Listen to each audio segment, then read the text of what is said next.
fashion with any media members these last 6 games on the road.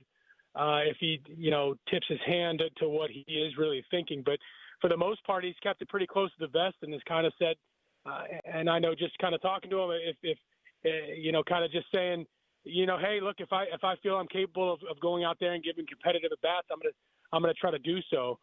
So it will be a kind of a hot topic of discussion as we roll into the off season. But man, if that were to be the last series in the last game, I feel honored playing alongside Kutch.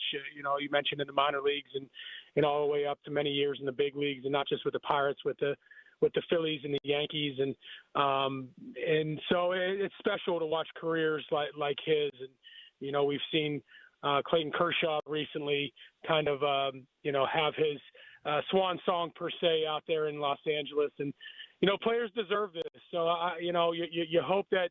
If he isn't 100% done, you hope that he does continue to go out there and play. But at the same time, if for some reason he were to be done, I would have loved to have seen much more of a send-off for him, a king send-off per se, because he certainly deserves it. Well, yeah, and it's a complicated one because it takes 2 to tango in a business relationship, which at the end of the day this is. I'll ask you now to put on your analyst hat. Objectively speaking, as you watch baseball, baseball. You see the at-bats, quality of them, lack thereof. You look at the skill set for anybody that's 38, soon to be 39. Obviously, ain't as good as I once was, but once good as I ever was. I think of that country music song, When I See Andrew McCutchen. So, I don't know. From your perspective, Neil, is there enough in the tank where you think that he could be a contributor to this club? Yeah, I do think that he's going to give you competitive at-bats if he's healthy and he is willing and able. It is an interesting situation just because we haven't seen him play a ton of outfield. And the thing that keeps sticking in my head is a guy like Brian Reynolds, who is creeping up there a little bit in age. He's going to be here next year. You got to try to do a good job of getting him off his feet every once in a while. So that's kind of where my head is, just as far as what he can provide. I know that if he's standing in a batter's box with a Pirates uniform on, you're going to get a good quality Major League at bat. But I sense that it's getting kind of difficult to navigate per se with a few other players on the roster that are in their primes, like Brian Reynolds. You're going to have to really take care of him. So it's kind of a catch-22.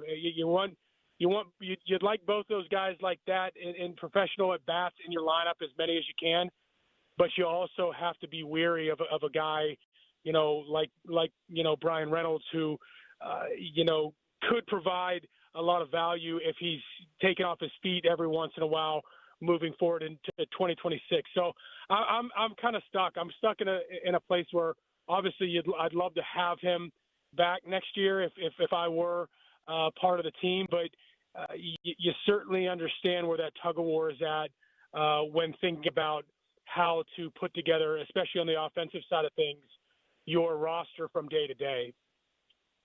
Neil, shoot this idea down if you think it's insane. You're not going to hurt anybody's feelings here. There have been circumstances where, like, say, for instance, Rich Hill tried to do it. I think Roger Clemens, the Clemens thing isn't necessarily a great example, but let's hypothetically say in March there isn't a spot. But we know things change, dynamics change, people get injured. A number of things can happen over the course of a baseball season. Would you entertain Andrew McCutchen staying in shape, staying healthy, and then, say, for instance, an opportunity arises where the puzzle pieces would allow him to join the team and jump on board, say, mid-June? Maybe it's July, if the Pirates need to lengthen their lineup. Or is that way too pie in the sky here? And, I don't know. That's just one way I'm thinking of, well, how do you make this work and, again, serve all the different things that you just sort of discussed, which are very much real? Yeah, that's really interesting. Number one, you'd have to have a guy, Andrew. You'd have to have him commit to, number one, staying prepared from the off season on into the new year, which I think he'd probably be willing to do if that were the case. I feel like Anthony Rizzo kind of tried that this year because he didn't retire until a week ago, something like that. I think he may have been trying to keep himself together and see if there were a situation like that, and maybe he could be a benefit to somebody down the stretch. So I don't think that's completely out of the question. My biggest thing is Andrew, would he be willing to, take some games in the outfield if needed, take some games in right field if needed, because I just think that DH spot is so valuable in today's day and age, or today's game, that if he were able to stay together and he felt really good and felt good about posting up for 60 games and he was moving well and felt well, I don't think it's out of the question. But as it sits here now, I tried it the last year I played. I tried to stay prepared through spring training and then through the first month and a half in the season, and it was not easy. It was a little bit exhausting just trying to motivate yourself on a day-to-day and weekly basis to stay as sharp as you possibly could until your phone rang. But yeah, it will be really interesting. I know he doesn't, like I said, he doesn't really want to broach the subject right now. But I would be very interested, and I haven't broached the subject with him, really at all. But it would be interesting to hear his thoughts on many things going into this upcoming offseason heading into 2026. Well, yeah, and decisions don't need to be made today on either side, right? Because there are so many moving parts. But I think everybody would love to keep the love story, is what it is, extended for as long as possible and figure out any way to make this work. How do we start it? Yes. Then work our way back to no without turning over every stone with both sides, right? Being willing to make every conceivable accommodation for one another, because, I think it's pretty easy to make a case that there are great at-bats, of which the Pirates need plenty of, remaining in the tank. And how do you do that for maybe it's an extended period of time, or maybe even just it's that short window, rather than just everybody throwing their hands up in the air and leaving perhaps some very good baseball and some more memories on the table. So I'm with you, brother, and thanks so much for sharing your perspectives. Do you have a moment, if you could, share with us, Neil, that, I say Andrew McCutchen, you think of what when I say the name? Generational talent. I mean, I knew it from the first time I laid eyes on him. I was drafted in 04. He was drafted in 05. We finally crossed paths on the same team in 06 in Altoona. And I was like, whoa, this is – I was like, I felt like I was a pretty good player at the time. And I watched him and I said, this is a guy with bat speed that I've never seen, and a guy that is most likely going to get to the big leagues very quickly. And he did both of those things, and he made a tremendously long career.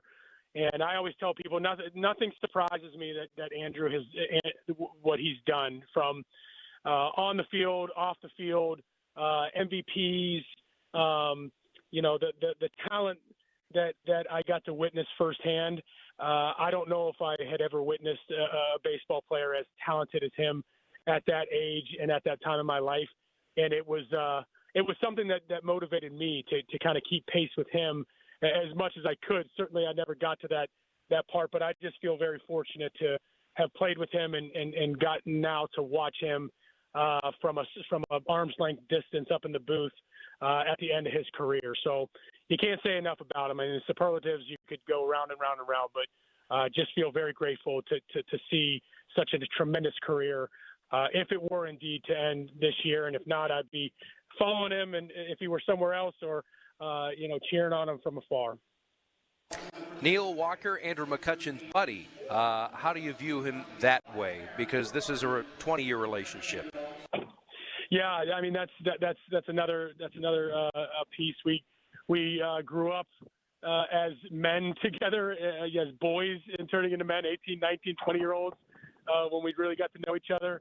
And then fast forward to pushing one another to be on teams that were 100-loss teams. And I remember, in 2010, 2011, having conversations with him like, man, we know that we have some talent here. We got to do everything we can to pull this group together and move in the right direction. And fortunately, we were able to do that in that 3-year stretch, 13, 14, 15. But we spent a lot of time together. We spent a lot of time on the field. We spent a lot of time off the field. We knew each other's quirks. We knew how to push each other in the right way. And I was kind of considered a little more of a vocal guy, and he was kind of the lead by example guy. And we worked pretty well together. But again, just so grateful to have him as a friend and have him in my life as an athlete and a baseball player, but more than that, as a human being, and to watch him grow. And as a Pittsburgher. Neil, thank you, man. Appreciate the time. All right, Dan, it's always a pleasure talking to you. This is my last game today for the season, so I always appreciate your insight and love talking to you. So have a wonderful off. Likewise, right back at you, buddy. There's Neil Walker, one of the good ones. All right, do stay with us. 11-0, the Pirates win it over the Athletics, and we'll take your phone calls at 412-928-9370. We'll see if 22 is up for perhaps even a conversation to have with us. I would imagine a lot's going through his mind downstairs in the Pirates clubhouse, perhaps even his wife, Maria, and their 4 children. And maybe today is not the day. So we just got confirmation that that is indeed the case. So we invite you to stay tuned, and perhaps we'll have a moment to reflect and look forward. This is the Mount Pleasant Window and Remodeling postgame show. Do stay with us on Sports Radio 93.7 The Fan. Sports Radio 93.7 The Fan. Get the latest on Pittsburgh sports from anywhere with the Odyssey app. Listen to shows and Pirate games live. Check out our exclusive interviews and content anytime. Download the Odyssey app now and never miss a minute. Sports Radio 93.7 The Fan. Nothing like enjoying baseball on the radio on a warm summer night or with fellow baseball fans in the comfort of a laid-back lounge with one of the largest selections in the area. The Smokestack in Moon, located on University Boulevard, has over 1,000 open boxes, over 20,000 cigars. They're just one of 2 Alec Bradley cigar lounges in the country, plus the hard-to-find Opus X, Padrones, and Arturo Fuente brands. Come as you are to Smokestack in Moon and enjoy the easygoing vibe, or visit smokestackpgh.com. Need legal help without the high price tag? Turn to Myers Law Group, Pittsburgh's choice for affordable legal solutions. Myers Law Group specializes in real estate legal solutions for residential and commercial clients. Considering buying or selling, or a sale by owner, home or property, contact Myers Law Group first. Their experienced attorneys will make sure all documents are correct and all promises are kept before the sale. Call Myers Law Group today at 724-778-8800 or visit jpmyerslaw.com. Fall is the season for reinvention, and it's easy to do at Macy's Fall Favorite Sale. Come in and find your new favorite styles, like romantic ruffled dresses, chic trenches, cashmere sweaters, and textural fall layers, which are perfect for mixing and matching. All for 20 to 50% off. So if you're looking for your new favorite things, look no further than the Fall Favorite Sale. Today, only at Macy's. Savings off already reduced prices. Exclusions apply. Did you hear? Allstate car insurance now costs even less. So when you bundle with home, you can save even more. Check Allstate first to bundle and save with a new lower auto rate. You're in good hands with Allstate. Not available in every state. Only applicable for new auto insurance business. Rates will vary by several factors, including how you purchase the policy. Potential savings may vary. Allstate North American Insurance Company and Affiliates, Northbrook, Illinois. Your cold is coming. Your cold is coming. When you feel a cold coming, shorten it with Zicam, the #1 cold shortening brand. Oh, no, not before my big trip. The big trip you've been planning is coming up, and so is your cold. But Zicam can shorten your cold and get you back to planning sooner. Thanks, Revere. We really should keep Zicam in the house. Shorten your cold with Zicam. Take it from America's most revered messenger. Shorten your cold at the first sign with cold shortening products from Zicam, the #1 cold shortening brand. Available in stores or see where to buy at Zicam.com. There's electricity in the crowd, but when you have electrical problems, you need a family-owned business you can trust. Call Pellman Electric. Pellman Electric has been in business for over 25 years, and their qualified electricians can handle any project. Residential or commercial, outlet repairs in your house, to completing a high-rise office building, Pellman Electric will tackle any job. And if the power goes out, Pellman offers generator installation services. Visit them at PellmanElectric.com. You depend on electricity, depend on Pellman. Transforming your land with a John Deere compact tractor is as easy as connect, latch, load, haul, spread. Cutting grass is as simple as roll, click, mow. Box blading is as effortless as hook, lock, grade. And backhoeing is as convenient as turn around, switch, dig.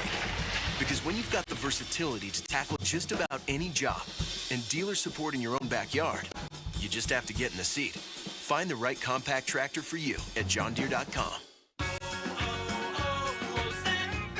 Hi, I'm Michael from the Warren Treaty. You know the jingle. Now discover the facts about Ozempic, a GLP-1. Only Novo Nordisk makes FDA-approved Ozempic. Learn about the real thing. Talk to your healthcare professional today. Call 1-833-OZEMPIC or visit Ozempic.com to view the medication guide and to learn more about Ozempic. Semaglutide injection 0.5 milligram, 1 milligram, and 2 milligrams.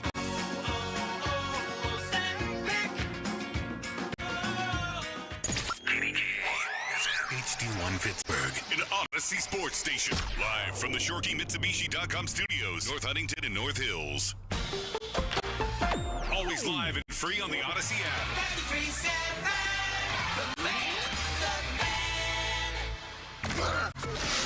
Sports Radio 93.7 The Fan. The Fan is bringing out the big boys for the Fan Game Day. Donnie Football, Mark Cavalli, and Jason Mackey host the Enhanced Fan Game Day.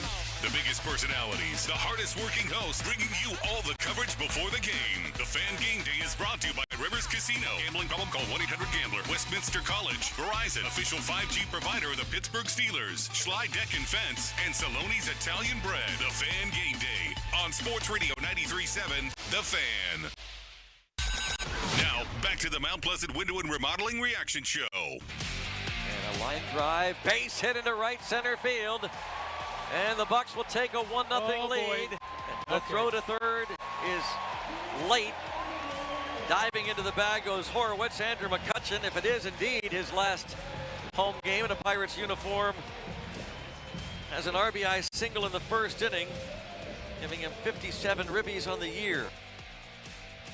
So, big afternoon for the Pirates offense as we welcome you into the Mount Pleasant Window and Remodeling postgame show. Welcome you back, I suppose. Thanks for being with us. Pirates end the 2025 home slate with an exclamation point, one of the better offensive performances of the year, and another shutout thrown by Pirates pitchers. Their big league leading 19th of the year. In fact, 22 consecutive shutout innings after the 3-run home run of Lawrence Butler in the 5th inning of Game 1 on Friday against the Athletics. The one-hit shutout between Bubba Chandler, Braxton Ashcraft, and Dennis Santana yesterday. And Mike Burrows, Carmen Majinski, Johan Ramirez, Dowie Moretta hold the A's to 8 hits in the 11-0 victory. Let's see. I think we have Chuck in Uniontown, right, Joel? No, we don't. Okay, do beg your pardon. But we will have Andrew McCutchen's post-game thoughts for you. He did wrap up a conversation with reporters let's see here, trying to log into the computer here, which continues to lock on me, and remind you that coming up 1 week from tomorrow, Smokestack, Pittsburgh, University Boulevard, Moon Township, Monday, September 29th. They will be having the 5th annual Alec Bradley Sausage Fest with Oktoberfest fare, sample beers from Penn Brewery, coming up again Monday, September 29th at Smokestack, Moon Township University Boulevard. Let's get to Andrew McCutchen's post-game remarks. He did meet with reporters a short time ago. Will this indeed be his final game at PNC Park as a member of the Pittsburgh Pirates? Let's listen in to the 3-minute session that just wrapped up a moment ago. First and foremost, how nice was it for the team to end the last homestand of the season the way they did, back-to-back shutouts, and the way the offense put on today? You always want to end on a good note at home, so it's good for us to go out and win in the fashion that we did today. So, just all around good day. What was going through your mind today when you walk up to that plate for the final AB, you tip your hat to your family up in the suite, the crowd's on their feet? Can you try to take us through your mindset in that moment, how special that felt? Every day that's special to me. I try not to put one over the other, so try not to take for granted the first at bat towards the last one. So they're all special. Obviously not the way that I wanted that bat to go. From the first pitch, I knew it was going to be a battle, so I tried to do my best to just have a good at bat, but ended up losing that battle. ABS is coming, so can't wait. What does it mean to you for the fans to recognize you in the way they did today? They've been doing it all year. It wasn't one time. This has been the first time they did that. So they've been great all year. Every at bat, from my first at bat to this one, they've been great. They've been loud. Not one. This one didn't stand out more than the other one. They've always done it. So just appreciate them for doing that. I guess a lot of people are wondering whether it's your final at bat with the Pirates, just given that you're on a one-year deal. Are you hoping to be back next year and play for the Pirates again? Yeah, we'll see what happens. Obviously, a lot of that stuff's out of my control, so just need to do my part. I obviously do want to continue to keep playing, so wherever that may be. So looking forward to seeing where the offseason takes me and where we go from there. But we got 6 games left, so just trying to finish the season strong. You've expressed that your hope is to finish your career with the Pirates and do so on a winning team. Is that still something you hope can happen? Yeah, that's the goal. I'm not necessarily just here to be here, so we'll be great to have the opportunity. But like I said, we'll pass that bridge when we get there. Are those thoughts kind of popping in your head when you're getting that ovation, stepping into the box for that last at bat there? No, I'm just trying to have a good at bat. I had a good at bat, but I lost the at bat. So that's really what I'm trying to do, because ultimately that's what goes on the back of the card. And so I'm just trying to do my job, but failed at it. But try to get ready for the next one. You got them started. I'm sure you take some satisfaction in how you started the game, and you guys end up scoring 11 runs in the home finale. Yeah, it was a good game, to what Hannah said. So, overall good game. Score 11 runs like we did. It's a good game to end the season on here at PNC Park. Thanks, Coach. All right, so there he is, Andrew McCutchen, post-game, perhaps for the final time, in front of his home locker that he's occupied since he made his Major League debut in 2009. The home locker room at PNC Park stands for the handful of years that he traveled to a few different clubs along the way. We'll see what happens. A lot is out of my control. Looking forward to where the offseason takes me, but sounds like a guy that believes and has reaffirmed that there is more in the tank. I tend to agree with him. Now, the very real limitations as to what he can or maybe even cannot do defensively with the lower half, the legs, though I do understand that he has offered and has tried to lobby to play more outfield, though the validity of that, I guess that perhaps remains in question, but that's just the internal scuttlebutt. But then you ask, of course, about the practicality of it with the limitations and then the mileage that would put on him over the course of a season. So I think that those are two very real objections that you need to overcome, and it's very hard justifying arranging so many deck chairs around one particular individual to meet their needs as opposed to the needs of the collective. I acknowledge all of that. And I'll bring up perhaps the best solution to try to serve everybody involved, because I think it's also undeniable that for a team that is struggling so mightily offensively, that they would punt, pass on, and perhaps even disregard a quality at-bat. I think that also is a foolish move. And to get it at what is still, despite what his production has been over the last 3 years, a very discounted rate at $5 million per year on a one-year contract, that too needs to be factored into the equation. Perhaps the best just knee-jerk reaction and solution where Andrew McCutchen can be a part of what we hope to be, though it seems far off, hopes to be part of another winner, to end his career on a high note, to be able to finish it on his terms in Pittsburgh as he would want. He has 4 children. He's chosen to plant roots here in the Steel City, lay his head on a Pittsburgh pillow. He and his wife, Maria, are expecting a 5th child. And to forego that completely and just look the other way and move on, I'm speaking now of the Pirates organization at large, I also think that would be a short and long-term disservice to not only the fans, but one of the greatest players to ever wear the uniform for your franchise. So, to a certain extent, and the Pirates have deferred to him over these 3 years, and they have made many accommodations, but the accommodations were very easy to make. Now, the accommodations, with rubber really hitting the road, and jobs being at stake, angst and urgency being ratcheted to a level that is as high as I can really ever remember it being, this is where it's going to become hard. Very hard. But just because it's hard doesn't mean you should run away from it. Just because it's hard doesn't make it impossible. There's a long game to be played here, and 1 year inconveniences or hardships or concessions in the grand scheme of things, when we're talking about, well, the long game of being forever, relationships need not be disrupted. Legacies need not be tarnished. And that needs to be at the forefront of everybody's mind. And that is paramount above all else. He matters more than anybody in a front office. You don't remember Peterson. You don't remember Brown. You don't remember Huntington. But you do remember Grote, Mazeroski, Parker, Stargell, Clemente, Bonds, and McCutchen. It's much bigger than them. So, how do you make it happen?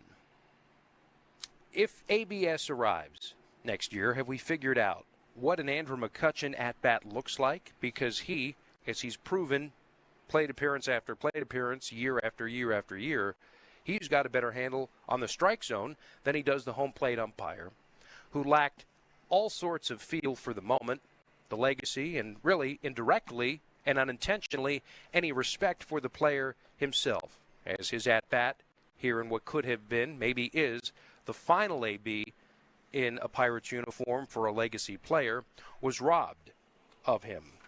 Perhaps the first base umpire had a bit more feel of the moment on a check swing on that 9-pitch at-bat, where he gave a legend a little bit of a leash in a rather innocuous 11-0 game late between two teams that are well out of the postseason race. But be that as it may, and I digress from editorializing on that, what is now an consequential moment, I'm going to go ahead and say that, well, McCutchen in an ABS era may become all the more productive. So, keep that in mind. Keep in mind the tough at-bat that he is, how opposing pitchers still, well, they sigh in exasperation when they look on deck as they're struggling, and if the Pirates are in the midst of ratcheting up a pitch count or putting stress on an individual pitcher as he thinks of a way to navigate out of an inning, well, and then he looks over the batter's box and he sees 22 in the on-deck circle, and regardless of whether he's 29 or, as he will here in a few weeks, turn 39, know that that is still one tough out. He's one tough SOB in that batter's box, and he will grind you and pulverize you into fairy dust until you may win the battle against him, but you know it's going to be a dogfight, as was his final at-bat here this afternoon. So to just forego on all of that, throw your hands in the air, while, again, there are concessions to be made and circumstances to navigate, none of which, admittedly, are going to be easy on both sides. I think it's important to figure out a way. Let's start at yes. Let's work our way back to no. And maybe the compromise, the happy middle, is somewhere where Andrew McCutchen doesn't join the Pirates until June. There has to be trust, promises made, and promises kept, mind you, by both sides, that they'll hold up their end of the bargain. What works or doesn't work in March or April very well could be a cohesive, perfect hand-in-glove fit in June or July. How the roster configuration looks in April is very different than it is in August. The Pirates are always going to be a team that is looking to add offense, and if there is a discount, pennies from heaven acquisition to be made right around the trade deadline, if the Pirates are humming and looking to lengthen their lineup, well, maybe just up the road in the North Hills exists the solution. So let's think of that. Let's, in fact, hope for it, because why wouldn't you? I see no reason not to figure this out. Don Kelly after an 11-0 victory over the Athletics. The Bucco skipper speaking as Pittsburgh takes 2 of 3 from the A's. A really well-played series from start to end. DK, we talked a lot about the offense this year. What did it mean to have a performance like that to close out the postgame? Yeah, first just want to thank the fans. Ups and downs at the beginning, kind of stabilized a little bit, but they were here, with us, for us throughout the season, and again today, and to hear, the crowd at the end of the game today, and just really glad that we were able to put on, a really good performance there, and sign of things to come with the offense and the team, and again, starting pitching, Carmen coming out of the pen, just really, dominating and throwing strikes and getting ahead, and the offense to be able to come through on the last home game, and we've talked a lot about timely hitting and hitting with runners in scoring position, and had a lot of guys that came through today in a big way. Joey Bart, fantastic game, and but today was all about the fans, and really, it was exciting at the ballpark today, and a sign of things to come. Pitching shutouts is one thing, but what does it say about the pitching staff the past 2 days? They're not a lot of walks either. That's it. Attacking the strike zone. We see the stuff. We see the way that the stuff plays when they're in the zone. I think when we get outside of that and we start trying to strike guys out and spraying the ball around and getting behind, major league hitters can hit that. But when we've got the stuff and we're in the zone and we're not walking guys, Burrows and Carmen did a great job again today, and then Ramirez and Moretta finishing it off. What have you seen out of Joey Bart in this last homestand? It seems like he's got something going, at least in this last little stretch. Yeah, he really has. He's swinging the bat well and driving the ball. The home run to center field earlier, and killed that ball to left center today. Has been swinging the bat really well, and four hits today? Just great ABs throughout. Yeah, you got Trio at 4 for 4 with the home run and double. I was going to say, have two guys have a game like that together really helps. Yeah, it really does. And Tree's been swinging the bat much better here the second half when he came back up from AAA, and the adjustments he's made, and he got a hold of that one. Really cool to see him go the other way too, that last at bat, and drive the ball down the right field line. But just I thought the offense as a whole today was able to stack at bats together and drive the ball, but also get big base hits. I mean, Kutch starting it off, and Gonzo in the first inning. Kutch obviously got the ovation there in his final at bat. If this is it, what's it been like for you to be able to watch the end part of this long journey for him? Yeah, Kutch has had a heck of a career, and more than deserving of a standing ovation, and what he's meant to the team and to the city. And for me to see him from when he was a younger player, 2007, we were teammates in AAA, to where he is now, and the career that he's put up, you just get chills seeing the people that he has passed on the career everything list, and just what he's meant to the team, to the city. I mean, that's not even enough for what he's meant. This is your 44th home victory this season, tied for most since 2018. Can you talk about just the importance of making sure you have success at home and how that can kind of build momentum on the road? Yeah, we played really well at home and against some really good teams too. And it's we've got to switch it on the road. You know, take these home victories and the way that we played at home and play that way on the road too. Last road trip was tough. I mean, to go 1-5, never even close to being satisfied with that. All one-run losses. We have to find a way to come away with some of those wins in the close games and find a way to play better baseball in those games on the road, and work our way back to 500 and take care of things here at PNC. Would you like Burrow's outing today, especially working out of some jams early on? Yeah, he did. I mean, he's really pitched well, and when you look at some of the blips he's had and the adjustments he's been able to make and how he's learned how to slow it down throughout outings, I thought he did it again today.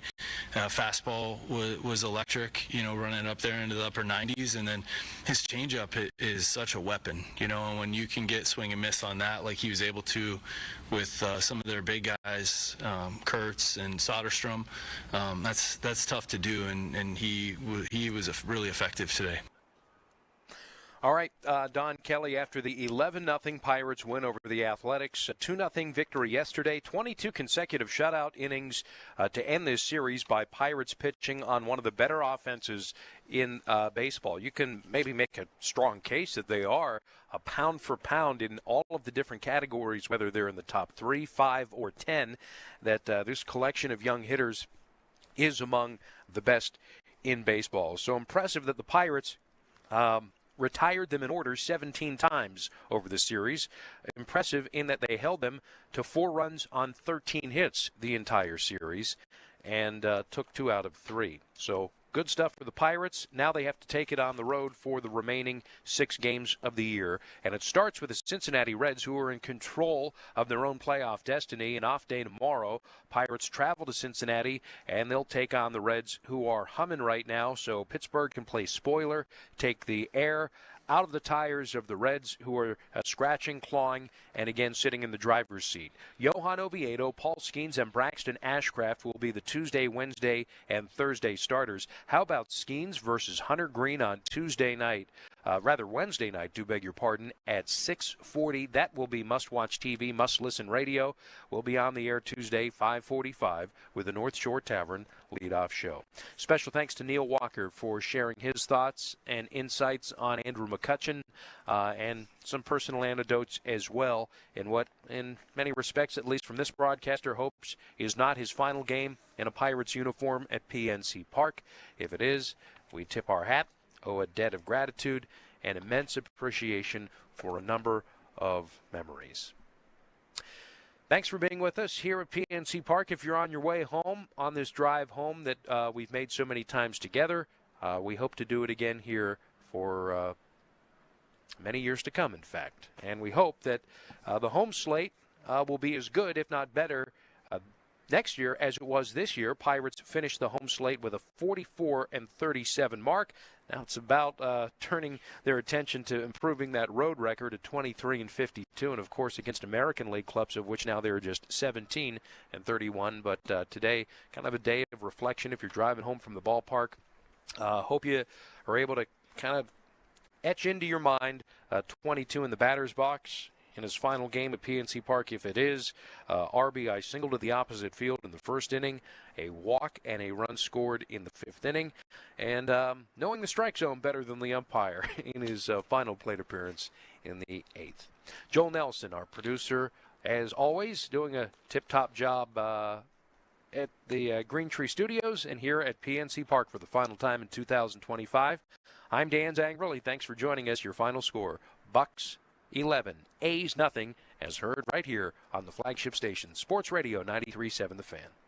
Sports Radio 93.7 The Fan. Every Saturday morning from 9 to 11. Tune in for Bucko Talk. Host Donnie Baseball talks all things Pirates and gets you your Buccos weekly rundown. Bucko Talk is presented by Mike Kemlin Hyundai of Greensburg and brought to you by Legion Community Federal Credit Union and Tri-State Office Furniture. Bucko Talk on Sports Radio 93.7 The Fan. I'm Piera Palazzolo, VP of Digital Marketing for the American Management Association, a company focused on the management training skills needed to enhance the careers of business professionals. We did our research when it came to the best companies for website development and chose AmericanEagle.com. And we couldn't be happier. AmericanEagle.com worked closely with us to understand the front and back end requirements needed to launch an e-commerce website that could handle the complexities of running thousands of seminars nationwide. Our robust new website and improved SEO saw immediate increases in site traffic and web revenue. If you're in need of managerial effectiveness and success,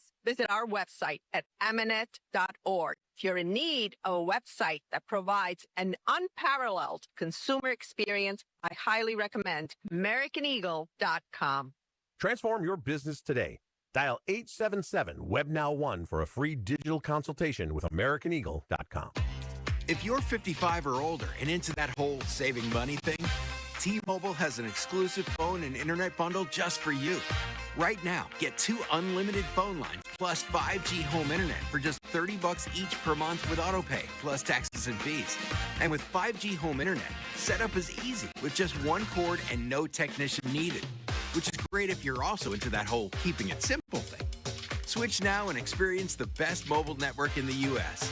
Visit your local store to start saving. T-Mobile, it's better over here. Based on analysis by Ookla of speed test intelligence data Q4 2024 to Q1 2025, Ookla trademarks used under license. Unlimited on our network. Customers on voice plan may notice speeds lower than other customers and further reduction if using more than 50 gigs a month due to data prioritization. Video streams and SD on this plan. Home internet pricing after $20 a monthly bill credit plus $5 per line without autopay. Debit or bank account required. See 5G device coverage and access details at T-Mobile.com. Never Ending 90s presents Ezra Ray Hart, 90s hits and Xmas riffs. Mark McGrath of Sugar Ray, Kevin Griffin of Better Than Ezra, and Emerson Hart of Tonic. A night of all the hits. November 20th, 7 p.m. The Event Center at Rivers Casino. Tickets make the perfect holiday gift. Visit riverscasino.com for tickets. Don't miss Ezra Ray Hart Live. Summer's wrapping up, and life is picking back up. Early mornings, long days, and a to-do list that doesn't quit. And neither should you. Who has time to slow down due to body pain? That's why there's Aleve, to keep you going. With just 1 pill, Aleve delivers longer-lasting body pain relief per dose compared to other leading OTC branded pain relievers. Aleve helps keep you moving from sunup to sundown with up to 12 hours of pain relief per dose, so you can keep moving and be ready for whatever's next. Use as directed. Oh, could this vintage store be any cuter? Right? And the best part? They accept Discover. Accept Discover? In a little place like this? I don't think so, Jennifer. Oh, yeah, huh? Discover's accepted where I like to shop. Come on, baby, get with the times. Right, so we shouldn't get the parachute pants? These are making a comeback. I think. Discover is accepted at 99% of places that take credit cards nationwide. Based on the February 2025 Nielsen report. Doug. Limu and I always tell you to customize your car insurance and save hundreds with Liberty Mutual. But now, we want you to feel it. Cue the emu music, Limu. Save yourself money today. Increase your wealth. Customize and save, we say. That may have been too much feeling. Only pay for what you need at libertymutual.com. Liberty, liberty, liberty, liberty. Savings vary. Underwritten by Liberty Mutual Insurance Company and affiliates. Excludes Massachusetts.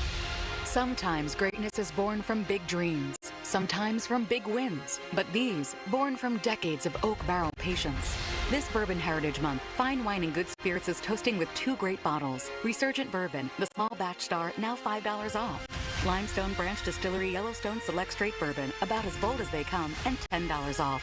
talk about a great lineup. Explore more selections for Bourbon Heritage Month at FWGS.com. Both bottles 750 milliliter. Offers end October 5th, 2025. Please know responsibly. Hey, it's Andrew Filipponi for Weather Seal Home Services. Get 35% off installation of new energy-efficient windows and siding with 24 months zero interest. That's 2 years zero interest. You pay nothing in interest until 2027. Keep your home warm and cozy this fall and winter with 35% off new windows and 2 years zero interest. Weather Seal Home Services, where comfort meets savings. 877-351-SEAL or visit weathersealhomeservices.com. Offer valid through September 30th. Terms and conditions apply.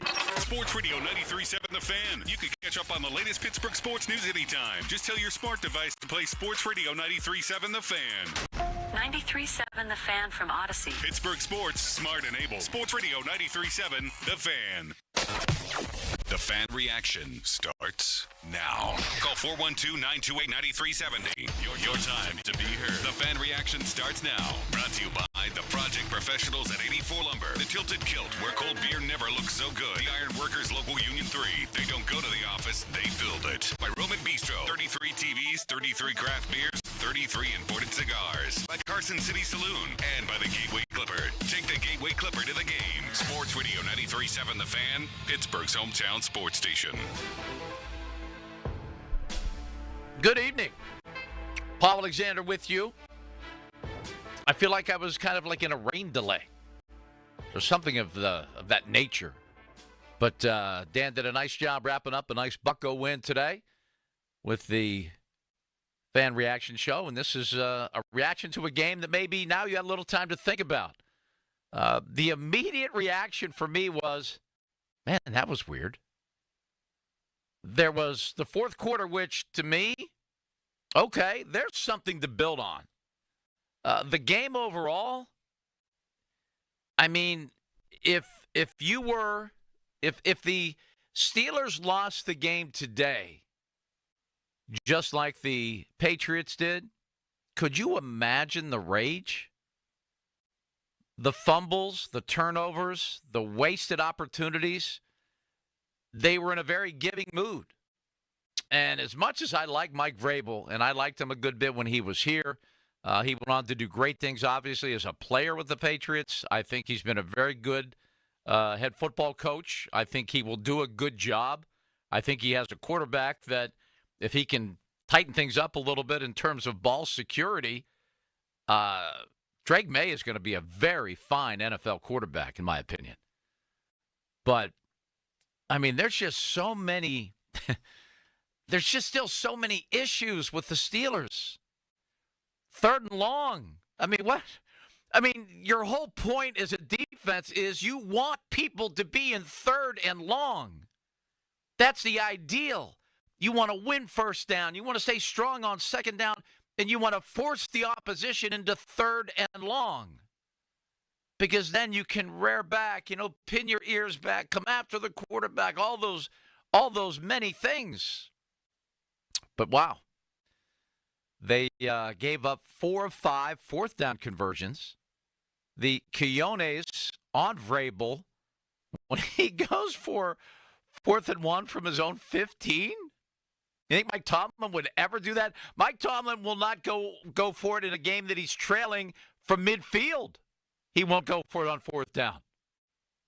This guy goes for it and converts on 4th and 1 from his own 15. That is just flat out Quinones right there. But the Steelers do win. They are 2-1. They now go to Dublin. And for all of you, they're headed out there as well. Godspeed, man.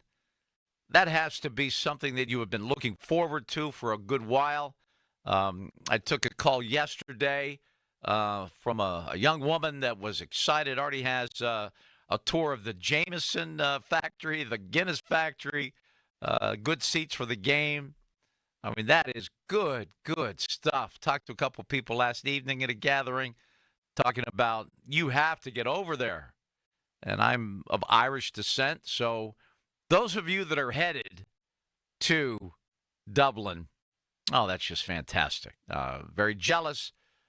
We have Mr. Adam Crowley is going over from here. Larry Richard, you all know Larry Richard, the PA voice of Acrisure Stadium. the host of the morning show on KDKA, and just an all-around awesome dude.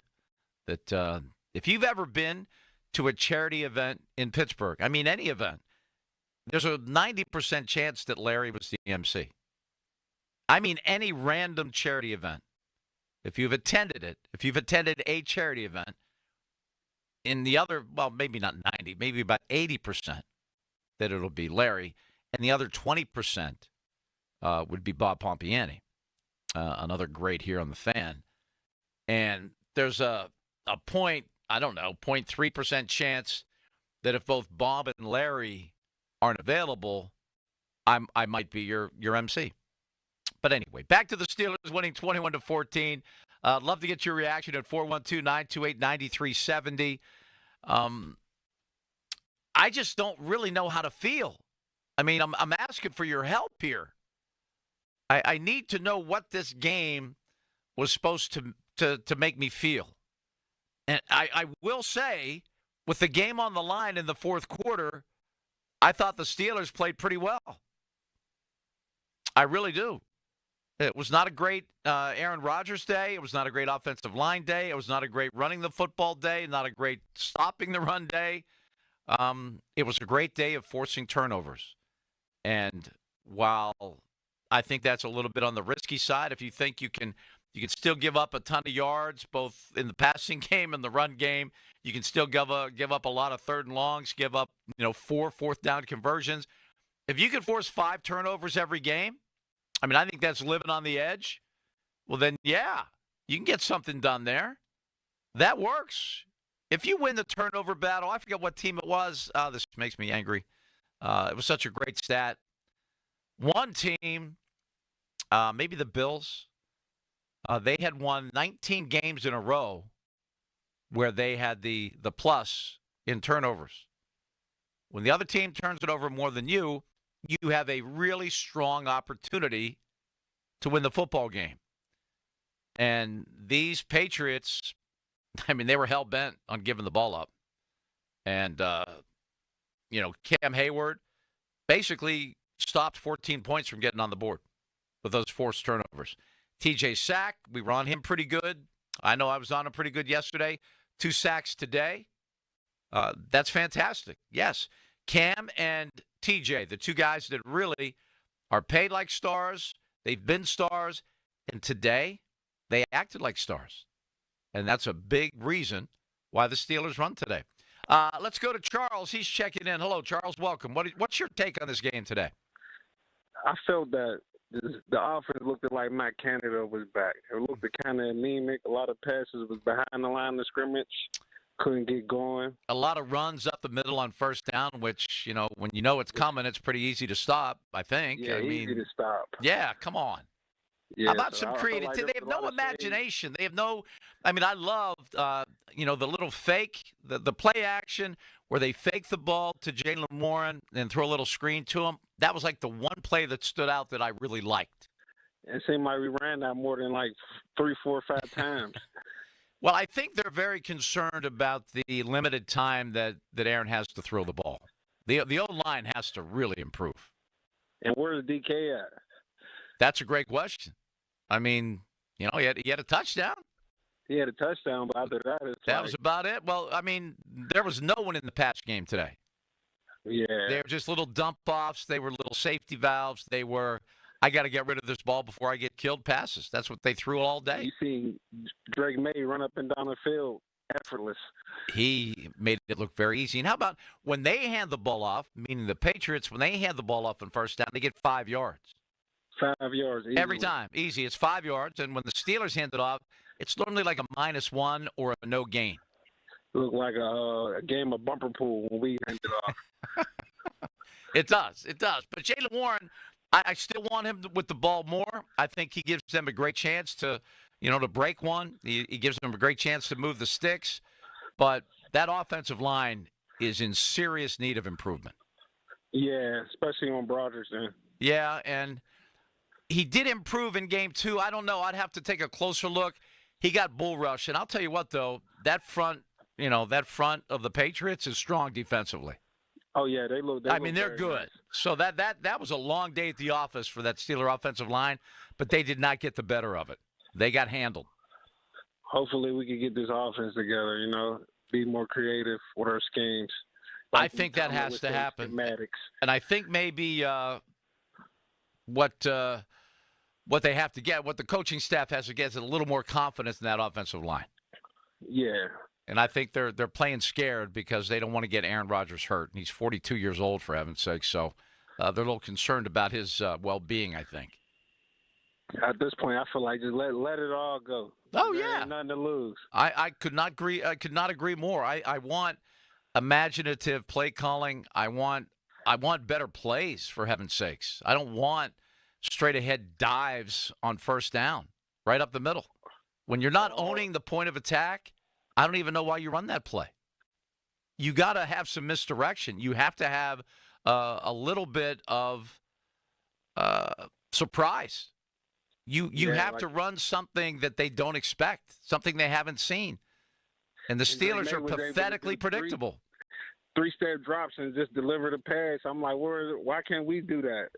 Oh, I know. And, I had a little bit of quarterback envy. I know that he wasn't very careful with the ball, but like you said, he made everything he did appear very effortless. Yeah, very effortless. And he's only in year 2. And we struggling, looking like we can't do anything without an extreme effort. Extreme effort, like everything's a prayer. Everything is like, oh my gosh, they make it like the other teams play a little game of pitch and catch, and then when they need a yard or they even need 3rd and long, they convert. It's just everything seems so hard, and I don't know if it's Tomlin just wanting to be so close to the vest and just win these tight ball games. I mean, he loves games like this. And yeah, it seemed like it. And I feel like that's who you're going to be, it's time to go, man. It really is. I've been a big Tomlin fan, but if that's who you're going to be, you need to go find somewhere else to work. Exactly. And I couldn't agree more. Charles, thanks so much for the call. Have a great rest of your day. Johnny, hang in there. You are coming up next. I'm going to get to a Jolie Nelson headline, and then we'll get to your calls at 412-928-9370. This is Fan Reaction on Sports Radio 93.7 The Fan. Pony and Muller here. Mike and Mike's Beer Bar is a big fan of us. In fact, he gave us our own beer. Okay, well, kind of. Each month, Mike picks a local beer that we call the Fan Beer of the Month. The September beer of the month is the Leaning Cask Brewing Company's Golden Doodle Blonde Ale. And the charity for September is Harmony Dog Rescue, working to make sure dogs are not left behind in dangerous situations. And if you don't like the Fan Beer of the Month, or you just don't like us, Mike has 4 other beers on tap that you can select, and he will make a donation to the charity. Check out the Fan Beer of the Month at Mike's Beer Bar. Meet me at Mike's. Now, Fan Headlines, powered by Bowser Genesis of Monroeville. Steelers 21-14 winners over the Patriots this afternoon. Next up for the Steelers will be the Minnesota Vikings next Sunday in Ireland, 9:30 on next Sunday morning. Pirates earlier today, 11-0 winners over the A's. For more, go to 937thefan.com. Headlines powered by Bowser Genesis of Monroeville. Another app for inventory, one for CRM. Oh, don't forget accounting. Wait, which login was that? Or you could use Odoo, one fully integrated system that does it all without the hassle. Ditch the app overload. Get everything your business needs on one platform. Try Odoo free today at odoo.com. That's ODOO.com. Let me tell you about this new Pretzel Cheddar Club. Hey, I'm Carlos. And I'm Ebony. And a little thing we love about the Chick-fil-A Pretzel Cheddar Club is the tangy Dijon with the pretzel bun. It takes it to a whole nother level. It goes perfectly with the chicken and the cheddar cheese and the bacon. Man, you know how much you love bacon. And I love the different varieties. Grilled, spicy, original. It gets you nice and excited for fall. Order the Pretzel Cheddar Club with Cherry Berry and Sprite for a limited time on the Chick-fil-A app. Real guests paid for their testimonials. This is the story of the one. As a maintenance supervisor at a manufacturing facility, he knows keeping the line up and running is a top priority. That's why he chooses Grainger. Because when a drive belt gets damaged, Grainger makes it easy to find the exact specs for the replacement product he needs. And next day delivery helps ensure he'll have everything in place and running like clockwork. Call 1-800-GRANGER, click Grainger.com, or just stop by. Grainger, for the ones who get it done. Oh, could this vintage store be any cuter? Right? And the best part? They accept Discover. Accept Discover? In a little place like this? I don't think so, Jennifer. Oh, yeah, huh? Discover's accepted where I like to shop. Come on, baby, get with the times. Right, so we shouldn't get the parachute pants? These are making a comeback. I think. Discover is accepted at 99% of places that take credit cards nationwide. Based on the February 2025 Nielsen report. Steel City fans, your home deserves a champion. For over 50 years, Mount Pleasant Window and Remodeling has been Pittsburgh's trusted team for windows, doors, siding, roofing, and bathroom remodels. Right now, score big with 0% financing and up to $1,500 back with their window trade-in program. Plus, your old windows help support Central Westmoreland Habitat for Humanity, giving local families a place to call home. Call 724-547-5445 or visit MountPleasantWindow.com. Mount Pleasant Window and Remodeling. Together we build. Now back to the Fan Reaction. Brought to you by Wright GMC Model Year-End Clearance. Call in at 412-928-9370. The Fan Reaction on Sports Radio 93.7, The Fan. Welcome back. Paul Alexander with you up until 7:30 this evening. We will bring you Chiefs and Giants. What's going on with the Chiefs? You know, Charles kind of scared us all a little bit when he said it felt as if Matt Canada was back. That is not boding well. I mean, when you watch a Steeler game and you have an inkling to think of that name associated with your offense, that's a scary day. Let's go to Johnny and Farrell. Hello, Johnny. What's up? Hey, Paulie. Hey, man. I'll tell you what, dude. These guys are winning despite the coaches, man. I don't get it. In the beginning of the game, like I've been saying for weeks now on the radio to go to a hurry up. They did it. The offensive line is saying, come on, let's go, let's go. We score 14 points with it mixed in. And then slow down Art goes back to, let's run it down to 2 seconds. Let's get a delay a game. I just don't get it. Tomlin calls a timeout on the 4th and 2 when they're running the clock's running down. Yeah, because, you know, the Patriots were too stupid to call one, so Tomlin called one for them. Yeah, he's making their decisions. That was the craziest thing I'd ever seen, that timeout. Yeah, and then he's tipping his hand with the 10-second runoff. I don't know if refs botched that or he did, but he's tipping his hand to Vrabel. Vrabel's like, oh, these guys want to go down. Okay, I got something for him. I'm running the clock down to 1 second next time and still score. And we got bailed out by the D. So the players are doing this despite the defense. If I'm Cam, if I'm TJ, if I'm the vets, I go to the coaches. I go to Art and I go to Tomlin. I say, look, guys, stop trying to prove your defense and your offense right. We can run the LeBeau defense and we can run the hurry-up offense, and we will win every game and go to the Super Bowl. But you guys want to prove your legacy and your defense and your offense. Let us run what we got the general, Rodgers. Who better? It works. It worked. It worked with Ben. It works now. It works all the time. It worked with the Bills for 4 years. They went to the Super Bowl. There's some issues with the offensive line, Johnny, that is not allowing them to do. That's how you defeat that, though, is by running. Well, they don't. No, they beat it with Ben doing improvisational things. Yes. You know what? At 41, almost 42, you're not going to have Aaron Rodgers do that. He won't survive it. He can't do that. Ben was an amazing guy. When the play broke down, Ben was at his best. Right. And Rodgers, I think with that quick little release, he could do it. But they don't even have. They don't have receivers open. I mean, they only have one receiver, and you're going to take DK away if you're a good defense. And then who are you throwing to? Well, they're telegraphing their plays too. It's like they always do. It's like watching they're so predictable. Football. I would love to be every week the defensive coordinator of whoever the Steelers play. I mean, think about how easy it is. I mean, it's so easy. They are so pathetically predictable. And this is the kind of game that Mike Tomlin just lives for. Yet we win. Do they win enough? And then is this team built to win when it matters, in January and February? We shall see. I don't think so. It's been 8 years. Johnny, it's been 8 years. What's different now? Tell me something what do you feel is different about this team to maybe have the ability to win a game or two in the postseason? I think this team is hungry to win a championship. Hungry. Come on, hungry. hungry to sacrifice everything to do it. What do you sacrifice? What? What are they going to sacrifice?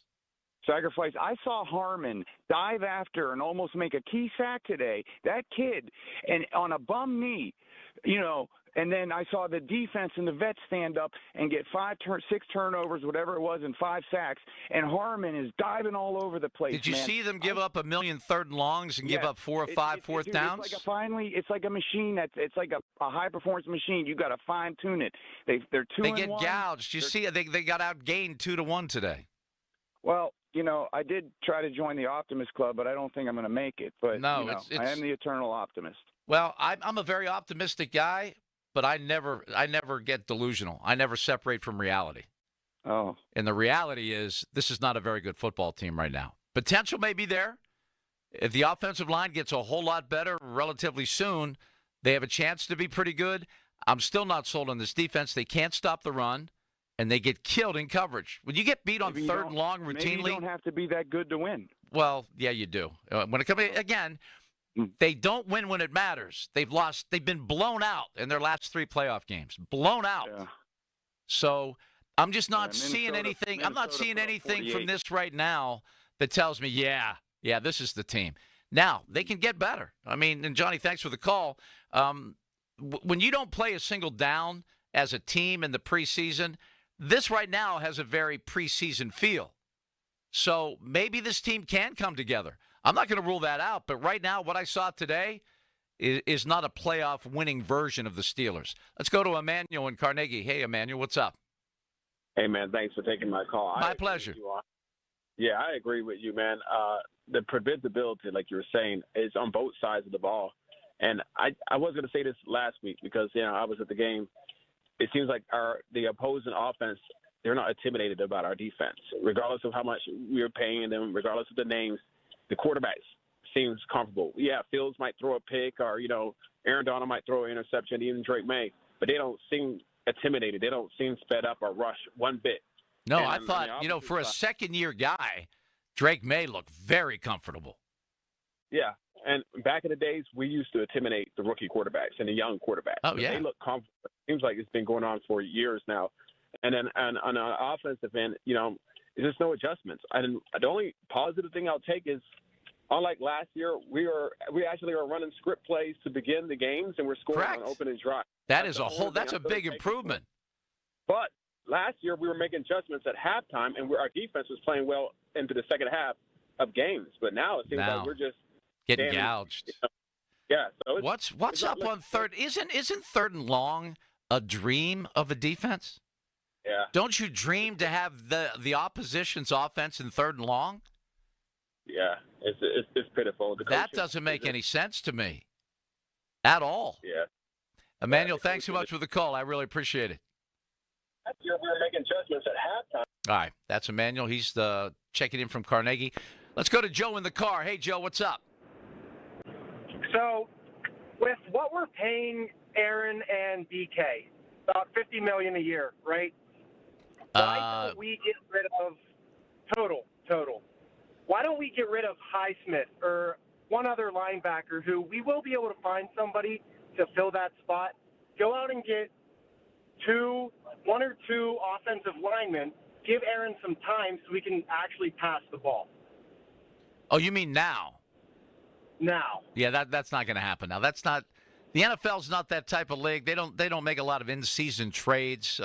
They do have a deadline that's been moved up a little bit. There may be some movement, but that's mainly teams that are out of it. The Steelers are not. I mean, Omar's been a little different than the traditional Steeler GMs have been, but no, that's not going to happen, Joe. I would be shocked. And by the way, Highsmith has to get healthy before they could deal him. But with what I've seen over the last 2 weeks, we are out of it. There is little to no hope from what I've seen offensively. We cannot hang with any of these high-producing, high-caliber offenses in the league. Well, if the offensive line, which, there's already some high draft picks on that offensive line. We have a first-round pick in Broderick Jones, and, they should be a unit that gets better as the year progresses. I'm not sure today was much of an improvement over last week. In fact, it was probably a bit of a regression.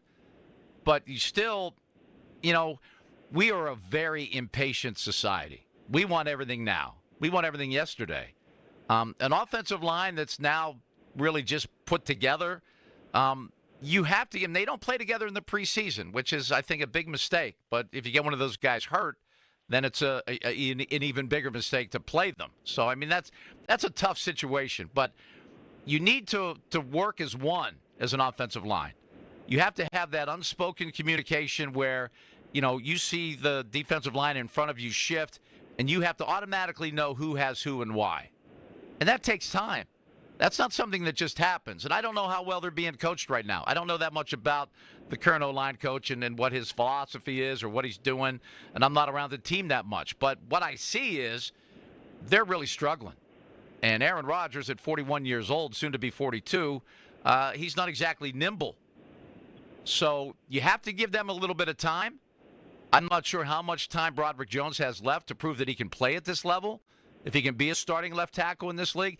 Dan Moore never proved it here, and he got $81 million to go elsewhere. So left tackles aren't easy to find, obviously. That man got paid after really being a pretty bad left tackle here. So it's not that easy to just go, let's just go get a couple linemen, we'll be fine. That ain't easy to do. They're not available. If you have good ones, you keep them. Joe, thanks so much for the call. Let's go to Vic in the North Hills. Hey, Vic. Hey, how's it going? It's going well. How are you? Doing good. Look, I'm a little bit more optimistic than I think some of the guys who've called in so far. I think the first thing I'd say for the prior comment is, you go to war with the army you have, not the army you want, right? And I think we've got a lot of bones on this team on both offense and defense that can really deliver a lot of wins this season, right? I think Rodgers, week one and the first half of this week had some bright spots. Some of the receiving core has been shown out reasonably strong. Jaylen Warren is a workhorse. He's delivered. And, we didn't capitalize on these, but 5+ turnovers in the game, real bright spots. TJ Watt. But what about, and here's a little reality check. I mean, they were very sloppy with the football. What if they don't just cough it up like they did today? I think they win by 14. I think the Patriots win going away if they don't turn it over. That's a big if. And you know what? You got the hand on the football. You forced a couple turnovers. But I don't think you can depend on that happening every week. You need to stand. When you get just, outgained almost 2-1, you get just killed on third down and long, and you give up 4 out of 5 fourth down conversions, without those 5 turnovers, that just has loss written all over it. They got outplayed. They got outplayed. I don't disagree with you there. We did not capitalize on those nearly as well as we Well, no, you capitalized because you got to win because the other team was so sloppy with the football. That's how you capitalized. They gifted the Steelers a win. That they were nice enough to accept the gift. That's what the Steelers did today. Sometimes people give gifts, and some people aren't really gracious when they get given gifts. I'll say that the Steelers today were a very gracious gift receiver. They were given a gift, and they received it nicely. I love the touchdown pass. I love the game-winning touchdown was nice. That game-winning drive was nice. Really, the fourth quarter was pretty nice. They came up with some stops. They made plays to win. I liked the fourth quarter. The other 3 quarters were not winning football, in my opinion. First quarter was off to a decent start, and on the turnovers, I don't disagree with you. They were sloppy. The running core on the pass was sloppy, but that interception in the end zone, that was Cam Hayward, and our secondary really showing up in a big way there. So yeah, and that was a second-year quarterback making a horrible throw. Yeah, look, it wasn't the prettiest game. Well, no, it was. It wasn't at all. And hey Vic, I really appreciate the try here. You're not swaying me enough to keep this going, but I love optimism. I do, and keep it. Mike, I want you to hang in and hang on because we got to get to a top of the hour headline from Joel, and then we'll open it up. We have another about an hour and a half or so. We'll be with you until about 7:30, and we're going to bring you tonight's Sunday night game, the Chiefs and the Giants on Westwood One. All of that and plenty more, but we're going to get to your calls as well at 412-928-9370. Steelers win 21-14, first win over the Patriots in a good while, certainly out there. They have now won 2 of their last 8 against New England, so that's a start. Mike will be up next when we come back on Fan Reaction right here on Sports Radio 93.7 The Fan. It's game time, Pennsylvania. The playbook for this season's action is on DraftKings Casino. Play thousands of popular slots for a shot at jackpots. Over $400 million has already been awarded. New players get 500 spins on Huff and More Puff over 10 days. Download the DraftKings Casino app and use promo code THEFAN. That's promo code THEFAN. And claim your spins after your first $5 wager. Get in the game with DraftKings Casino, home of the largest jackpot win in online history. The crown is yours. Gambling problem? Call 1-800-GAMBLER. Must be 21 or older. Physically present in Pennsylvania only. Eligibility restrictions apply. New customers only. Non-withdrawable casino spins issued as 50 spins per day for 10 days, valid for a featured game only, and expire each day after 24 hours. See terms at casino.draftkings.com/promos. Ends October 5th, 2025 at 11:59 p.m. Eastern Time. HD1 Pittsburgh, an Odyssey sports station. Live from the ShoreKeyMitsubishi.com studios, North Huntington and North Hills. Always live and free on the Odyssey app.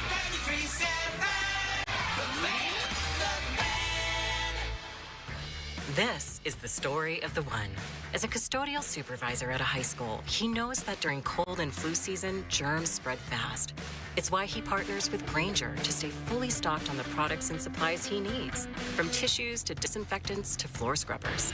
All so that he can help students, staff, and teachers stay healthy and focused.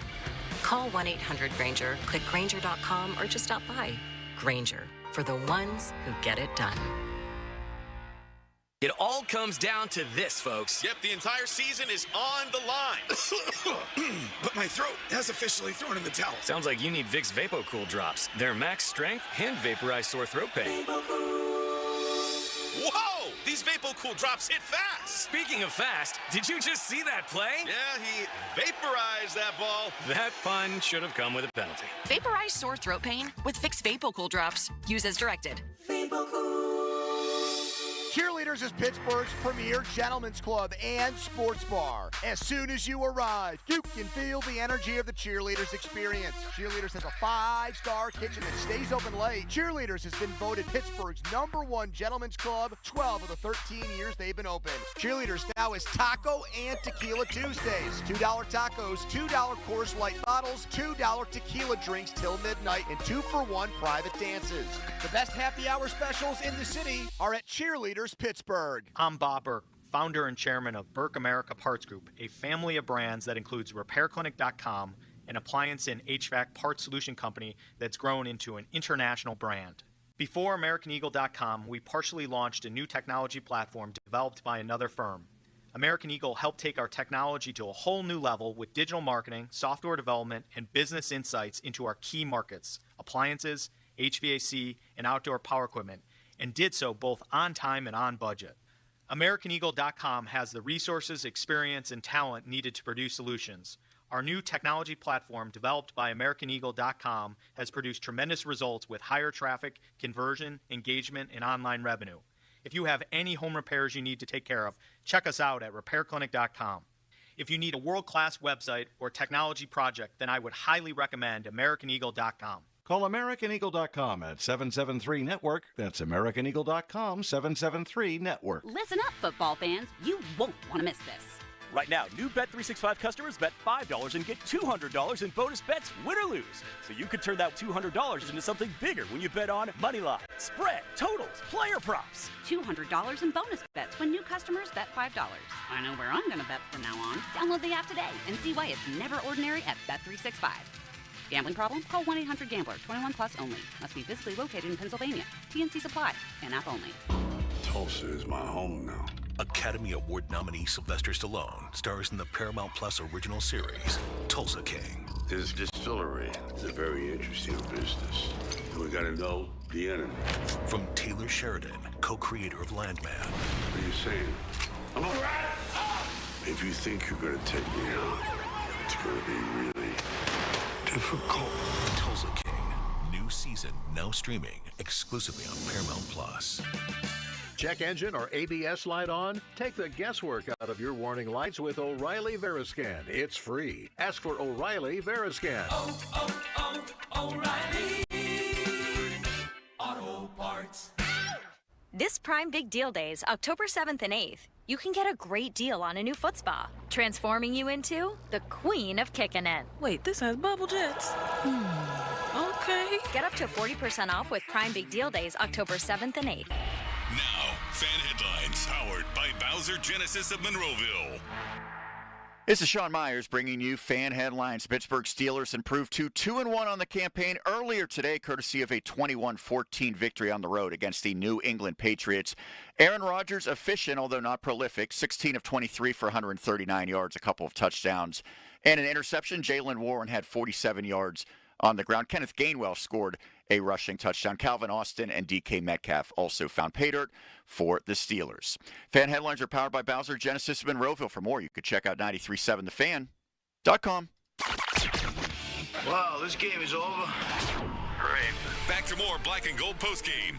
A look at today's contest on Sports Radio 93.7 The Fan. Welcome back. Have to say thank you and farewell to Joel. Joel Nelson has handed the baton to Sean, don't call me Seth Myers, who just banged out in an awesome headline for us right there. Steelers are 2-1. They win it 21-14 in New England in Gillette Stadium, which has not been kind to the Steelers over the years. We'll get to all of our calls in one moment at 412-928-9370. But how about DK Metcalf scoring another tutty for the Steelers? So with that touchdown, Calvin, what are you thinking? Like he said earlier that early this week that he fits in. What are you thinking when he gets up there? Yeah. So what are you thinking when he gets that touchdown? What do you see there? I mean, he was built for it. Aaron went to the open guy. He killed the guy off the line of scrimmage, and he was able to catch the touchdown. What's missing from the offense right now? What's necessary for that rhythm to show up? I mean, I don't know. I can give you an answer to that after we watch film, but I'm about to enjoy this win right now. How you stay locked in as an offense to start off hot and then things get cold for a couple quarters to then be able to come back and drive it? Just being able to execute, even when things aren't going our way on first and second down, just execute on third down and being able to stay on the field. DK, sometimes when offenses struggle, can you feed up the defense? I mean, they had 5 turnovers today, and you guys got back out there and were able to score in that last one. Yeah, most definitely. Without the defense, we definitely wouldn't be sitting in this locker room, cheering or happy that we got a win. So, big shout out to the defense for, just creating 5 turnovers. And 2 of them were definitely in the red zone where they could have gotten 6 points easily. As an offense, at the same time, how frustrating is it when you're not able to capitalize on some of those turnovers the defense is giving you? Yeah, I mean, in the heat of the moment, you got to just move on to the next play and just be able to, come in on Monday and fix your mistakes on from Monday to Friday or Saturday, and then, from week to week, making sure those improvements show up. What was Aaron's message to you guys, especially when things were going cold in the second and third quarter? I think everybody's message in the huddle was just to, keep your head up and just continue to execute. Whenever we get a chance, it's going to pop. Just shout out to Jaylen and the O-line for picking up a big 3rd and 2 that we were able to score on that drive. DK Metcalf, not concerned about all of the offensive problems right now. And the best time to coach any team, certainly the NFL, any football team, any team in general, when you don't necessarily play very well, yet you find a way to win the game, that next week of practice should be pretty beneficial. You're still at 2-1. You're close to your goals. You're doing, enough to get by with a win. This week's going to be a little different as they head off to play Minnesota in Dublin. So it will be a Steeler home game in Ireland, which is interesting by its own account. But the Vikings better have the Steelers' attention. They put up 48 today. I mean, that's a lot of offense. Let's go to Mike in Oakmont. I appreciate your patience, Mike. Welcome. Thanks, man. Just a question. I don't understand why we're not a little more optimistic about the Steelers. I mean, I feel like we're acting like they're the Browns. I mean, I understand we're not comparable to the Chiefs, the Bills, or the Ravens, but we don't have the rosters to beat those teams in the first place. Well, to me, it's just the things that are reoccurring. The way the season ended last year, they had that inability to stop the run. And today was, again, another example of that. Gave up 119 yards on the ground. I mean, the Steelers, they would never, ever, ever give up 100 yards on the ground. I mean, it was like sacrosanct. It was like a religious thing almost. We don't give up 100 yards. We're going to stop the run. We're going to keep everything in front of us, and we're going to play good, sound defense. And that's mythical now because it just is not a very strong defense. Now, if you're going to force 5 turnovers every game, I'll get real optimistic real fast. But I think New England was pretty sloppy with the football today. Yeah. I really, if they hold on to the ball today, I think it's a 14-point win for the Patriots. And that's why I'm not more optimistic. Now, I think some of these problems are fixable. Supposedly, if you get gap sound and you don't play hero ball and you stay in your lanes and you do what you're supposed to on the D line and you get a little better support from your inside linebackers. I mean, those are a lot of ifs, though. But if you don't consistently stop the run, I'm not going to be optimistic because that's not winning football. It's just not. You saw the Eagles keep the ball for 10 minutes in a game last year, and you saw the Ravens put up 299 yards if rushing in a playoff game last year. So I don't feel like those things have been addressed to the point. Now, Harmon, I mean, okay, I'm seeing a little something from him. Cam had a great game today. I'm still not sold on the inside backers. I'm not sold on the secondary. But I don't know. Today, just, yes, you'll take the win. And, to me, it was like accepting a gift. The Patriots said, here, take this. And the Steelers went, you know what, we will. And I thought they played a really good fourth quarter, and they made game-winning plays. The game-winning touchdown was, and the game-winning drive, they did what they needed to win the game. So there's positives, but there's not overall optimism with me. I saw positives, but I'm still not overly optimistic. Is that fair? Yeah, I get it, man. Thanks for the call. You got it. Take care, Mike. Mike checking in from Oakmont. Let's go to Ralph. He's calling from Pittsburgh. Hey, Ralph, what's up? Oh, how you doing? Never better. How are you? Good. I'm doing okay. This game here. You ever hear the old saying, "It's better to be lucky than good"? Because they definitely were not. When I say that, Ralph, every time I play golf. Every time I play golf, I'm very thankful if something happens in a favorable way for me because it's a very difficult game. So, yes, and I agree 100%. It is much better to be lucky than good. Yeah, it can be.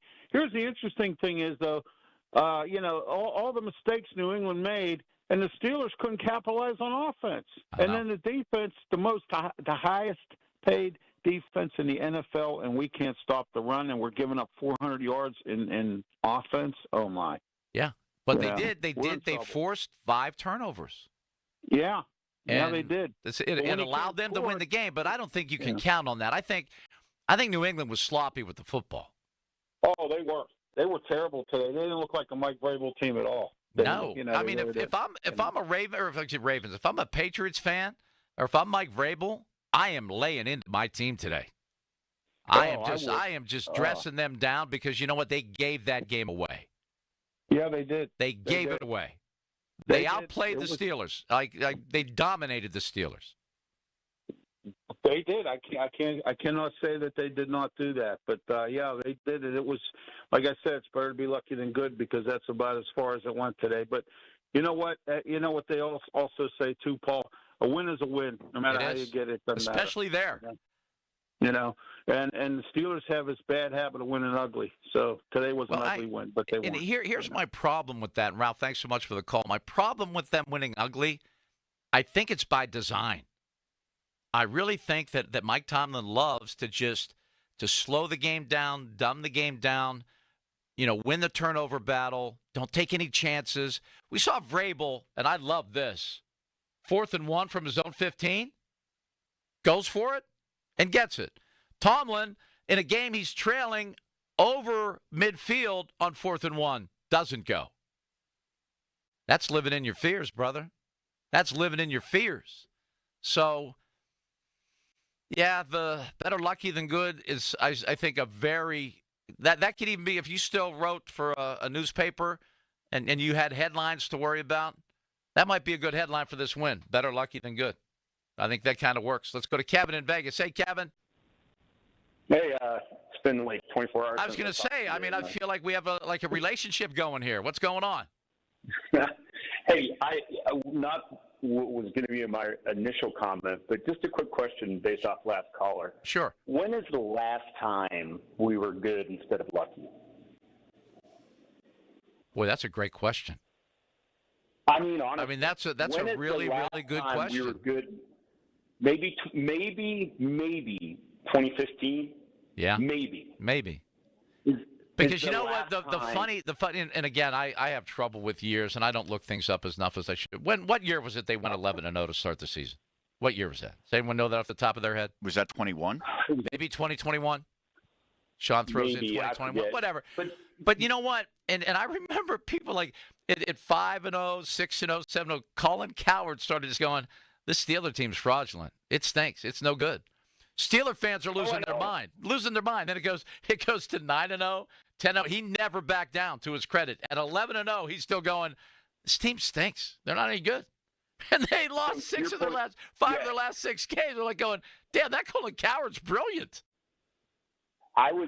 So that year, starting at 5-0, I started on Facebook about how bad we were, and all of my family, my cousins, my buddies were all like, "Dude, shut up. A win's a win. We're 11-0. Nobody else." And I'm like, guys, and sure enough, it played out, to your point, same way that Colin was saying at the time. You know my theory on that team, Kevin, and I think it's pretty strong. Remember, they started the game. I think they had 4 100-yard rushers in the first 5 games. And you know who didn't like that? That was Ben. Ben was getting like 225, 230 yards, 2 touchdowns, no picks. And that, to me, is the perfect recipe for winning football, which it was. But all of a sudden, Ben wanted yards. Ben wanted his Hall of Fame stats to get built. And he hijacked his own offense. And he quit, the run-pass option. Well, that was no longer an option. He was throwing it. He was throwing it on every single down. And it was one of the most glaring what about me situations I've ever seen in organized football. He definitely hijacked his own offense because he was unhappy with his paltry yardage numbers. Yeah, I think the other thing is when Ben, Ben was always a gunslinger. And then I want to get back to today's game real fast. But at the end, he didn't have the skill players to play gunslinger with. And he wasn't willing to go back to a different type of offense. And he didn't have the line. No. He wasn't willing to go back to a more conservative, methodical offense, to your point. And, of course, I don't think that the offensive coordinators were very good either. But are you saying the Steelers haven't had good coordinators recently? I'm saying they haven't had a good coordinator since the coordinators that were left over from the previous guy left, correct, i.e. LeBeau and et cetera. We all know there's no coaching tree, and there never will be. No. Because Tomlin's too insecure to have anybody question him in front of anybody. You know who was pretty good is Flores. You think he'd be a good coordinator here? Yeah, I was stunned but excited when they brought him in as a special assistant because I thought there would be some fireworks in the building. He was, I guess, professional enough to keep it to himself until he left town. Yep. And you see what he's doing with Minnesota's defense. I was going to say. Hey, real quick on today's, yes. Real quick on today's game. So here's the reason it doesn't give me any joy. It doesn't give me any hope for the future because just like before the season started, I said they'd start 4-2 or 5-1. They'd still end up 9-8 or 8-9, depending on whether or not there was quarterback injury luck from the opponents, which we've already gotten with Joe. And so the turnovers that we've gotten and forced in game 1 and game 3, and in a large part even the 1 interception in game 2, but especially today, those turnovers don't come against good teams. It wasn't a forced sack fumble. May was trying to flick the ball forward and was already losing control of the ball before he got hit.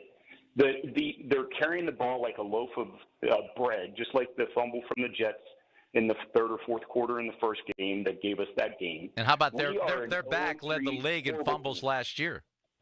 So they knew they were going to be opportunities to take the ball away. Yeah, and I mean it is unbelievable how bad we are at this point and how lucky we are, again, lucky instead of good, to be 2-1. But God forbid, the one thing is this, and I don't like Aaron. I never have, but he's conducted himself incredibly well so far as a Steeler. 100%. And he's played good football. Yeah. But that guy is getting the you-know-what beat out of him. And that beautiful play fake that he pulled a couple weeks ago that everybody's talking about where, he faked it and then spun back to the weak side and threw a nice pass. Yeah. That play against a good defense in 5 or 6 weeks is going to get pulled back out of the bag. Mark my words, and he is going to get planted in the ground by a disciplined defense Season when we over. play a real team. Season over, possibly. I hate to say it. I know, but it's coming. Kevin, thanks so much for the call, and let's keep meeting like this. It's fine with me. Kevin, formerly of Hawaii, now in Vegas, one of our great callers. Okay. Hey, Paul, just want to clear something up. That was the 2020 season. 2020. Where they were 11-0 and then lost 4 or 5. Yeah. And that's, again, there's so much that's fraudulent about your Pittsburgh Steelers. That season was fraudulent. This win today, to me, a little fraudulent. Yes, a win is a win is a win. No doubt. You don't take it off the board. You don't give it back. This was a gift, and you accepted it with grace, and that's fine. That's fantastic, but it's not something really that you can count on. You still got to stop the run. You still got to get this offense going. You can't give up every 4th down conversion. You can't give up 1,000 third and longs. Those things will bite you, believe you me. Sean has a headline, and then we'll have your phone calls at 412-928-9370. This is the Fan Reaction on Sports Radio 93.7 The Fan. Now, Fan Headlines, powered by Bowser Genesis of Monroeville.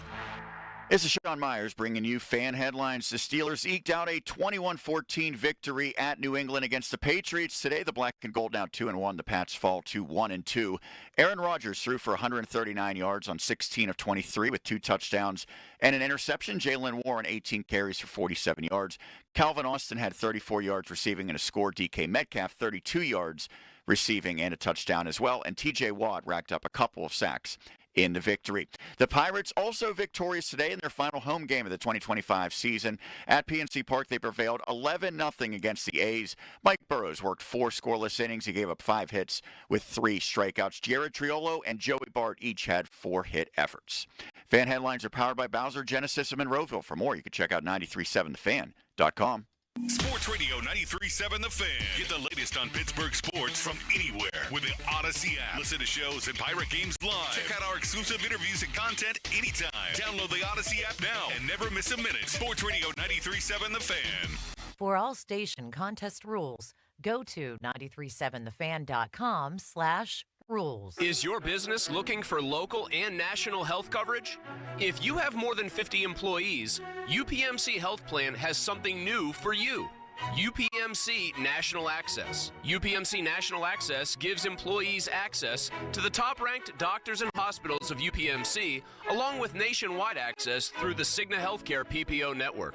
For the quality, affordable coverage that your company deserves, locally and nationally, choose UPMC Health Plan. Hey, it's Joe Conklin. Football is back. And the BetParks online sportsbook and casino has a great offer for new users. Download the BetParks app, open an account, and get up to $50 back on your first sports bet if you're not a winner. Plus, you get a BetParks bonus box with 50 BetParks coins and 50 bonus spins on the BetParks Collect 'em online slot game. BetParks.com has T's and C's. Bet college and pro football all season long. BetParks, where there's always another way to win. Must be 21 and in Pennsylvania or New Jersey. Gambling problem? Call 1-800-GAMBLER. Hey, it's Chris Muller. And if you're like me, you like knowing what to expect, especially when it comes to your phone bill. Well, Verizon's got some big news for your peace of mind. For the first time ever, they're locking in low prices for 3 years. That's right, 3 years guaranteed with my plan. That's future you peace of mind. So whether you're already with Verizon or thinking about making the switch, this is for you. Everyone can save on a brand new phone on my plan when you trade in any phone from one of their top brands. Because at Verizon, they've got your back, now and in the future. So go ahead, take one thing off your worry list. Visit your local Verizon store in Pittsburgh and ask about their 3-year price guarantee today. $20 monthly promo credits applied over 36 months with a new line on unlimited welcome. In times of congestion, unlimited 5G and 4G LTE may be temporarily slower than other traffic. Domestic data roaming at 2G speeds. Price guarantee applies to then current base monthly rate. Additional terms and conditions apply. Wine isn't just for dinner parties, you know? It's just as fun to bring it to football tailgates, too. This September, Fine Wine and Good Spirits is supplying your MVPs of the season with wines like Cooper & Thief's Bold Bourbon Barrel-Aged Red Blend for $3 off. Or save $1.50 on the fruity Stella Rosa L'Original Black. Whether you're living up game day at the stadium or from your living room, your tailgate just got an upgrade. Both bottles 750 milliliter. Offers end October 5th, 2025. Please enter responsibly. When you enter a place of business, you're owed a legal duty. That the place of business is safe for you to shop in. I'm John Morgan of Morgan & Morgan. If you suffered an injury at a place of business, our duty is to protect you after that harm. Morgan & Morgan, for the people.com. Do you, Alex, take Chris to be your lawfully wedded husband? I do. And do you, Chris, take Alex to be your lawfully wedded wife? I do. And do you, Frank, from Clearview, promise to be their trusted financial partner for savings or for loans from this day forward, as long as you all shall live? I do. But as long as I live? Financial advice is closer than you think. Clearview. Clearly different. Federally insured by NCUA. Do Crohn's disease or ulcerative colitis symptoms keep coming back? Tremfya, guselkumab, may help, with rapid remission achieved at 12 weeks and lasting clinical remission at 1 year. Some even saw visible improvement of their intestinal lining at 12 weeks and 1 year. Tremfya is a prescription medicine used to treat adults with moderately to severely active Crohn's disease and adults with moderately to severely active ulcerative colitis. Serious allergic reactions and increased risk of infections and liver problems may occur. Before treatment, your doctor should check you for infections and tuberculosis. Tell your doctor if you have an infection, flu-like symptoms, or if you need a vaccine. Healing is possible with Tremfya. Approximately 3 out of 10 patients were in endoscopic remission at 1 year, based on areas visualized on colonoscopy, which may not represent the deeper bowel layer or entire GI tract. Individual results may vary. Ask your doctor about Tremfya today. Call 1-800-526-7736 to learn more or visit tremfyaradio.com. SchultzFord.com, SchultzFord.com, SchultzFord.com, SchultzFord.com. This year's senior class is back at homecoming, reunited and protected with mNEXSpike, the new COVID-19 vaccine from Moderna for adults 65 and older. That's because these seniors know they face the highest risk of severe COVID. mNEXSpike, COVID-19 vaccine mRNA, is a COVID-19 vaccine for people 65 and older and for 12 to 64-year-olds at high risk for severe COVID. You shouldn't get mNEXSpike if you've had an allergic reaction to a previous Moderna COVID-19 vaccine. Rare cases of inflammation of the heart muscle and outer lining have been reported. Common side effects include pain at the injection site, tiredness, headache, muscle or joint pain, chills, nausea, vomiting, and underarm swelling or soreness. mNEXSpike may not protect everyone. This year's senior class came ready with a COVID-19 vaccine that helps them keep showing up. mNEXSpike from Moderna, here for the senior class. Visit mnexspike.com to schedule your vaccine today. That's mnexspike.com. Fall is the season for reinvention, and it's easy to do at Macy's Fall Favorite Sale. Come in and find your new favorite styles, like romantic ruffled dresses, chic trenches, cashmere sweaters, and textural fall layers, which are perfect for mixing and matching. All for 20 to 50% off. So if you're looking for your new favorite things, look no further than the Fall Favorite Sale. Today, only at Macy's. Savings off already reduced prices. Exclusions apply.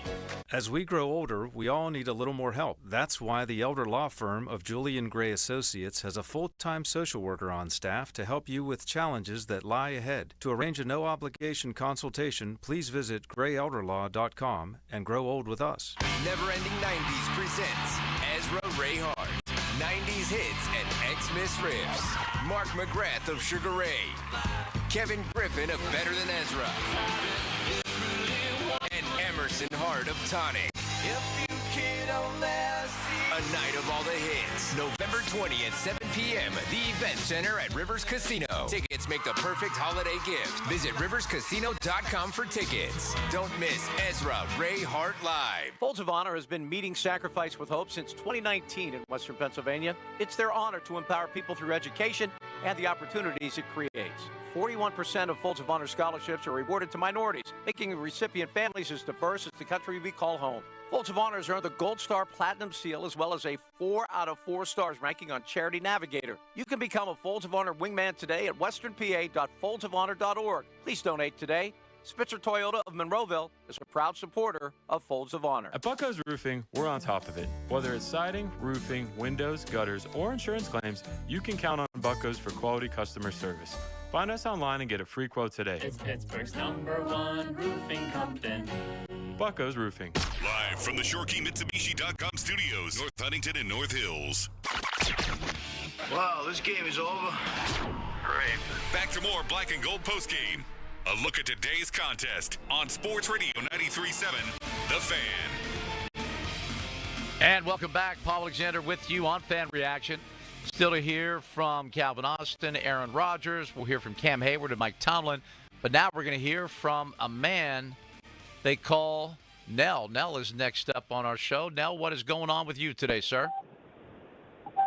Well, I've been watching the Steelers for about 50 years now. Okay. I've only missed about 10 games in 50 years. And I predicted 8 years ago that the Steelers would never go to a Super Bowl with Mike Tomlin as head coach. He might be a good coach, but he's not a good head coach. And I didn't say he won't win a Super Bowl. I said he's going to take us to a Super Bowl. So that's well, you have to take him there to win one, right? And do you have your seatbelt on? Why is that thing beeping? Put your seatbelt on, my friend. Be safe out there. Okay, but that's what I'm pretty sure we're never going to go to a Super Bowl with him. No, I've made that statement many, many times. Not here. He may win one elsewhere. He's not going to win one here. No. And that was not a well-coached team today. That was not the issues that needed to be addressed.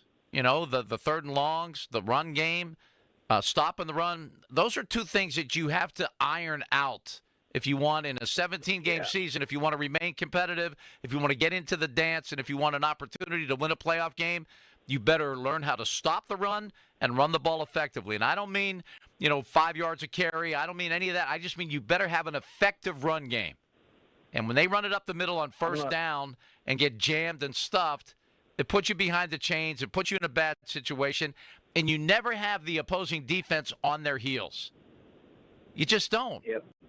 And with a guy with a play-action ability like Aaron Rodgers, if you run the ball effectively, he will dice you up. He's done that his whole career. He has 510 touchdowns in his career. The guy can move the ball. He can throw touchdown passes. But all of his teams that he had success with ran the ball effectively, and he was a great play-action passer. And, when he didn't play any of the regulars for any of the preseason games, that was telling me that he's scared to death that somebody's going to get hurt. And that's everybody's fear. That's everybody's fear. And that was 17 games. You really have to – and I don't know who's right or wrong on that. They reduced it every time they had, and they're going to get to 18 games relatively soon, and there will be 2 preseason games, and then no one will play, even less. It's just not ideal. So this right now is kind of a preseason. It really is, and the schedule's kind of soft. You send teams out there that haven't played together in a real game before, and I think that kills the offensive line in particular, because you have to play together. It's like. Your hand, when you want to punch somebody, your hand has to come together and be a fist. And that's what an offensive line has to do. They have to come together and be a fist. And, when defenses are trying to confuse you, you don't know where everybody's coming from. They run stunts. You have to have that unspoken communication with the guy next to you. Well, if this guy comes here, he's mine. If that guy goes there, he's yours. And, you can't even say anything at that point. You just have to know. And the great offensive lines that work together, that's a big part of it, that communication. And they talk about defensively, they don't communicate. Well, you better figure that stuff out, because they ran deep crossing routes for touchdowns 2 weeks in a row.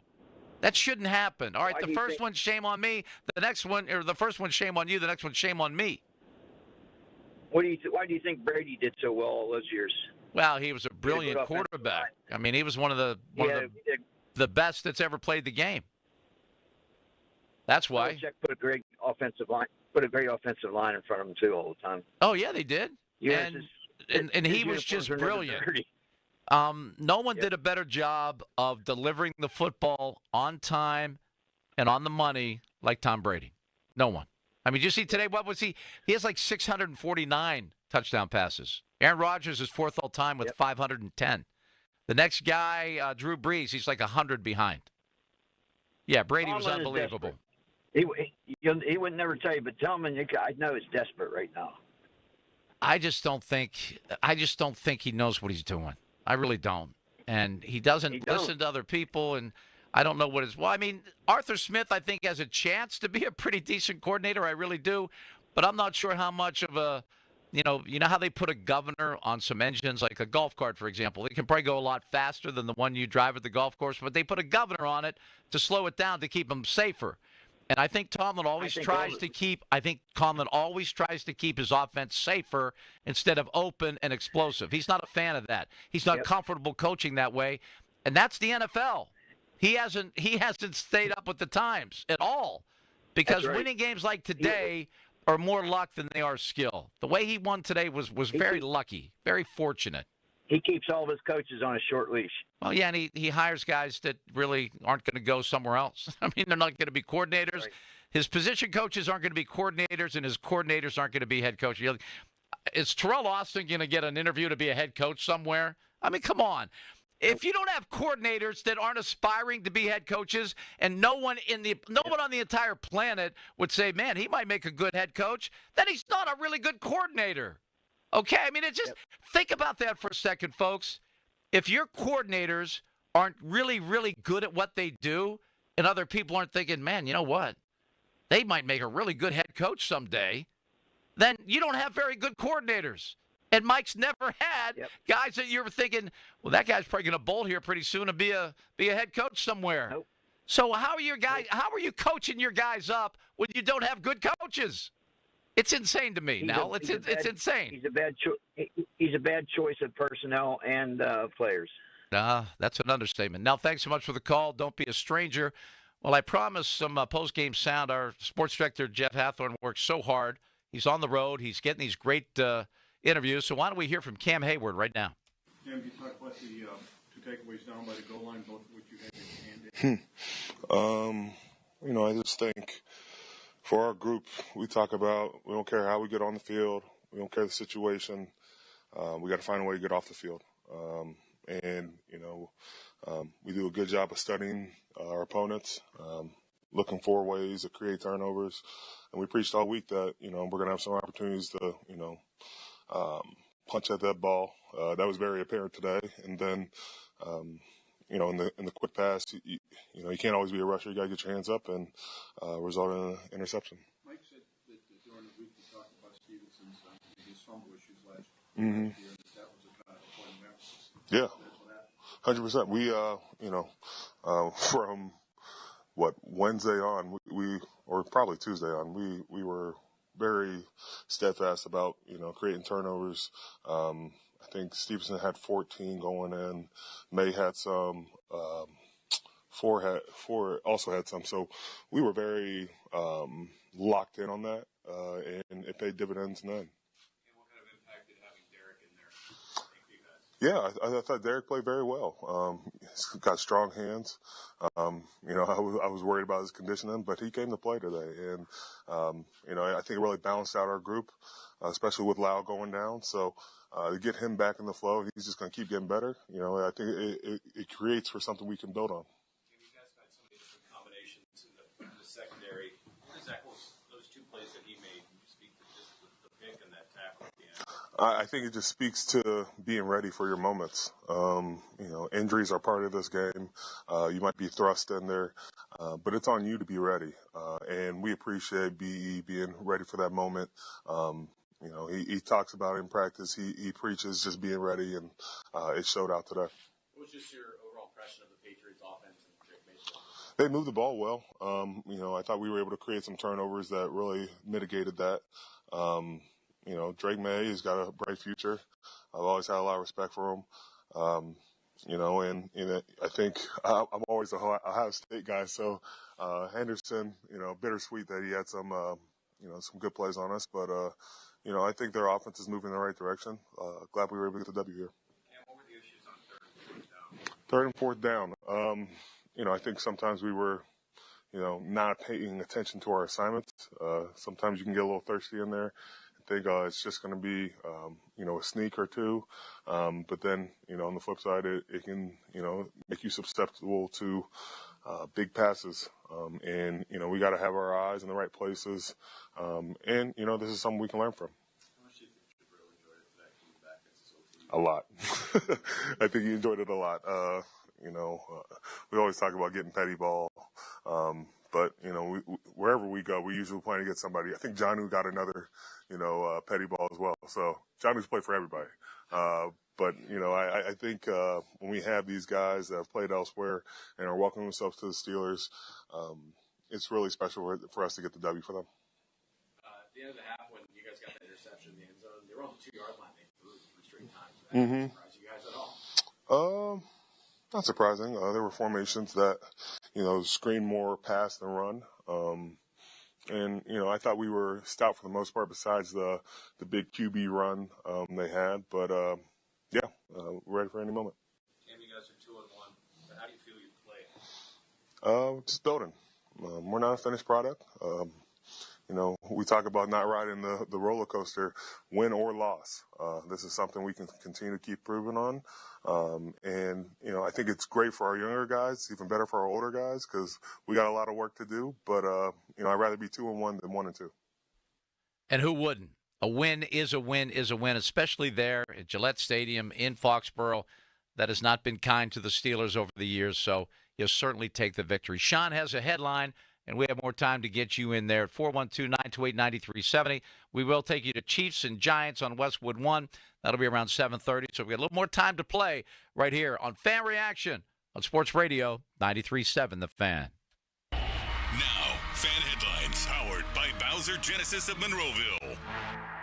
This is Sean Myers with your Fan Headlines. The Steelers 21, the Patriots 14 this afternoon. Pittsburgh now 2-1. The Pats dropped to 1-2. Aaron Rodgers threw for 139 yards, a couple of touchdowns, and an interception. Calvin Austin and DK Metcalf on the receiving end of those touchdown passes. TJ Watt with 2 sacks in the win.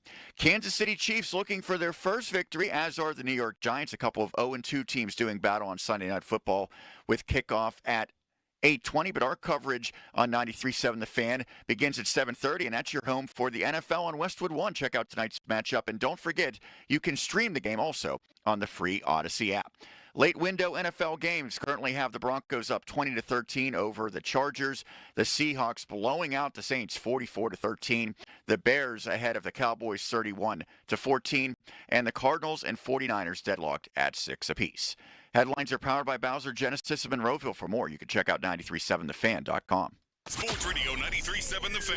Every Saturday morning from 9 to 11. Tune in for Bucko Talk. Host Donnie Baseball talks all things Pirates and gets you your Buccos weekly rundown. Bucko Talk is presented by Mike Kemlin Hyundai of Greensburg and brought to you by Legion Community Federal Credit Union and Tri-State Office Furniture. Bucko Talk on Sports Radio 93.7 The Fan. Sports Radio 93.7 The Fan. As the days get shorter and the air gets crisper, football is back across the area. And we want to encourage the young players out there with our Youth Football Showcase. All season long, we're taking our hosts on the road to fields across the area, and we want to be part of your team. Go to 937thefan.com and sign up your league, and let us come out and show our appreciation for all the youth players and coaches. Brought to you by Steel City Shredding, Hellman Electric, Keystone Custom Apparel, and Saloni's Italian Bread. From Sports Radio 93.7, The Fan.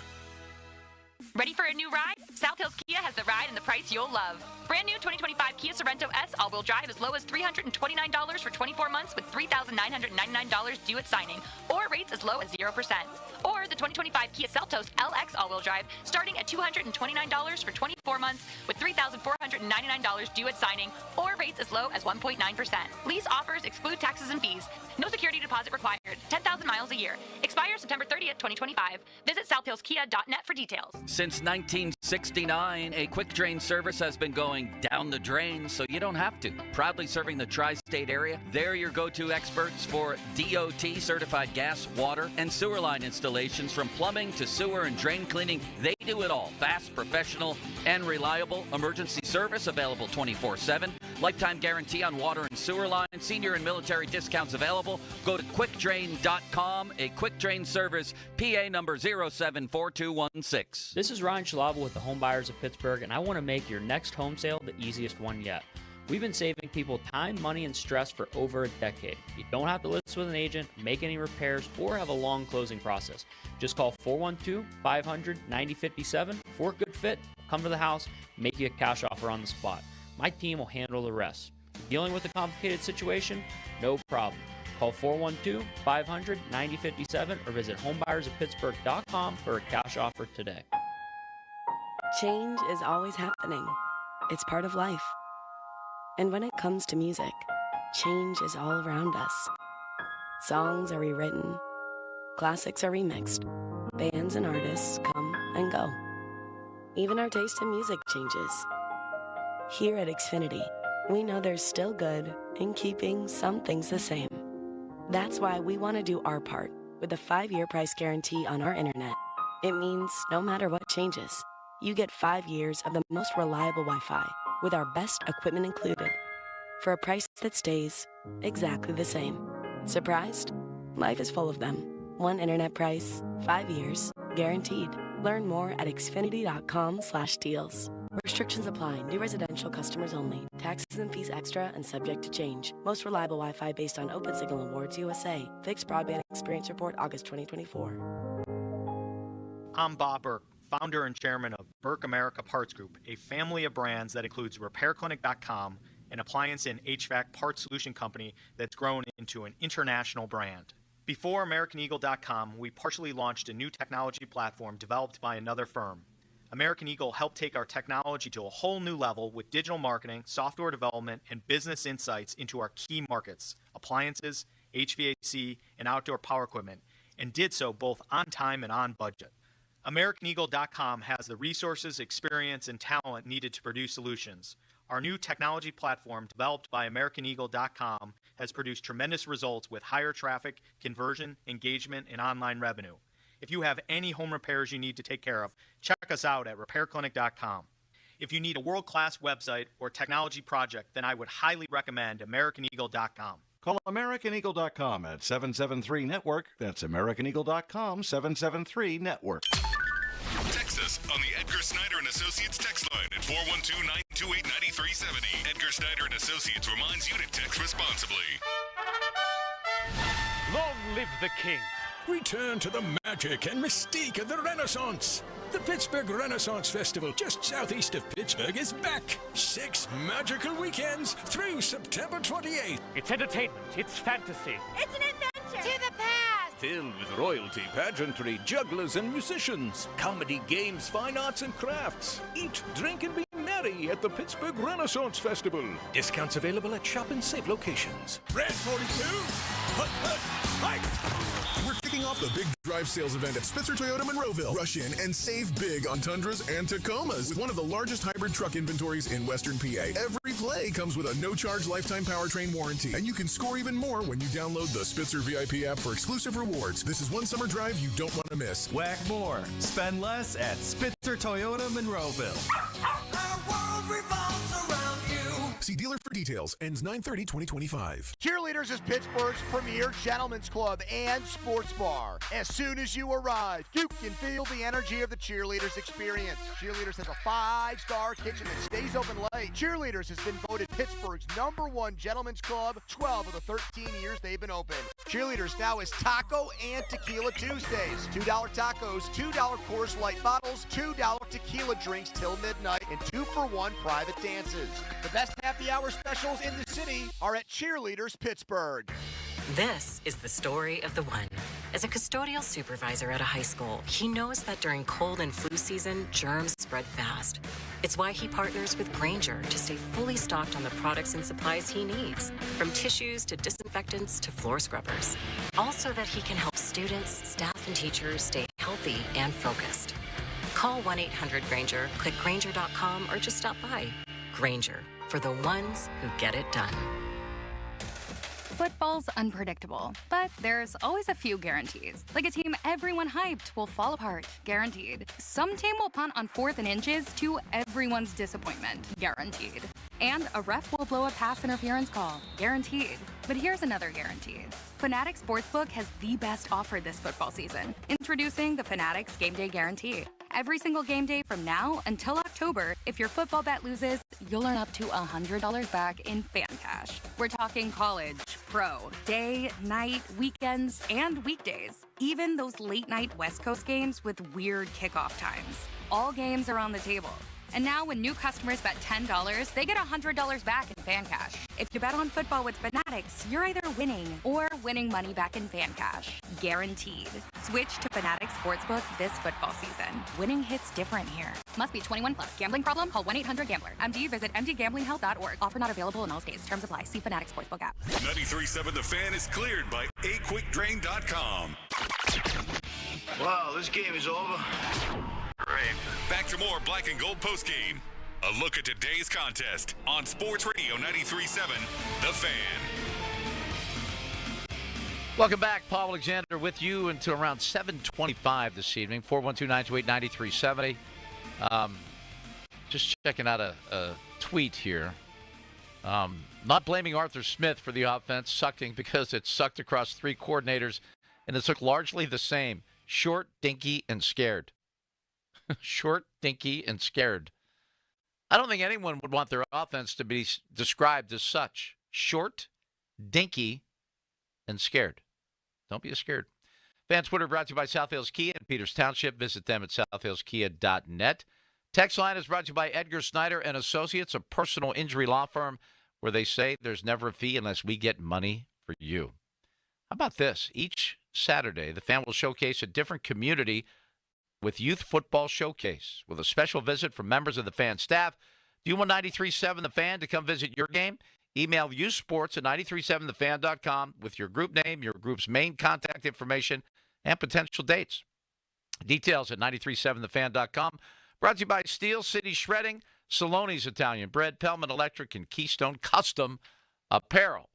Well, Jeff Hathorn, the hardest working man in show business, in Foxborough at Gillette Stadium, filing great sound bites after great sound bites and interviews. Why don't we take a listen to Aaron Rodgers after the game?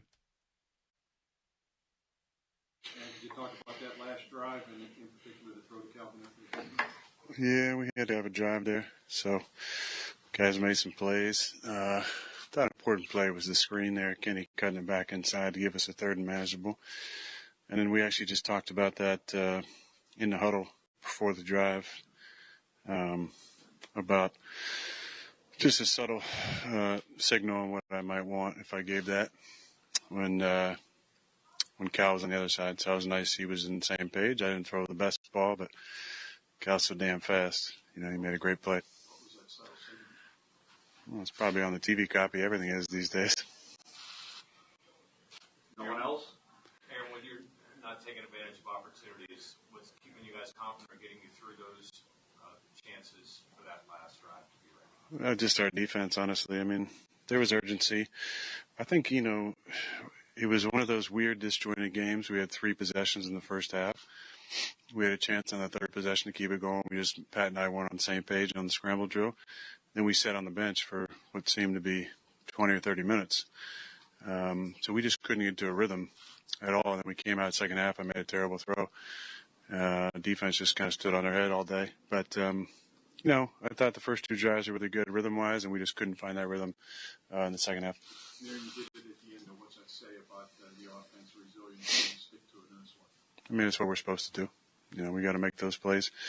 So we're not in those positions. You know, 14-0, we're feeling pretty damn good about ourselves. You know, we haven't been in the head by 2 scores yet, and 2 drives, 2 touchdowns, starting fast for the 3rd straight week. But, you know, I just didn't play great, and we kind of lost our rhythm, had too many penalties and negative yardage plays, and didn't make them pay when we had opportunities. Was there something about the Patriots defense you found especially challenging? Well, I mean, they throw a lot of different things at you. I felt like they were kind of in a 2-shell to start the game. We kind of ran it at them pretty good the first couple of drives, and they adjusted, and we just didn't make enough plays. You know, we had some penalties, had some bad throws, and but they played kind of how we thought they were going to play. They're a tough group. They're well coached, and they were sticky in coverage. Passing 5 of the Rivers for some milestones today. Where does that rank on the list of accomplishments maybe today? I mean, not super duper high. You know, it means I played a long time. I grew up and, you know, Niners quarterbacks were my favorite, and then Brett, and then I got to play with Brett. I was drafted the year after Phil Rivers. Had a friendship through the game with him for years. Loved watching Phil play. You know, just his mannerisms, his lack of swearing, trash talk. Phil was one guy I really enjoyed watching on tape, and the only guy to get out of the Pro Bowl with an excuse that he had his 8th or 9th kid, I think, right before that. So good to be mentioned with those guys. Aaron, what's it like to see when a guy like Jabril Peppers gets to come face his old team and make a big impact playing a game like that? Well, I think as former players, when you're playing former teams, that's what you want. You want to make a big play and make them, think about what they lost. So, there's always that. Every single week there's a guy that's facing his former team probably, and you'd like to get him the ball or like to, have him make some plays. But he was definitely happy in the locker room. Have you done that? Yeah, a couple weeks ago. Anyone else? Aaron, entering the game, New England led the league in sacks. Your offensive line didn't give up any in that. Talk about maybe the growth that you've seen in this young unit over the first couple weeks to today. Well, it's a group effort, and I've tried to take accountability the last couple of weeks on sacks that were probably my fault. Today I moved around just enough. There's some things to clean up, but I have a lot of confidence in those guys. I thought Art did a good job keeping them off balance with some different protection schemes and some moving the pocket stuff. But I thought those guys played well. They were a little upset after last week, and I thought they played with a better attitude this week.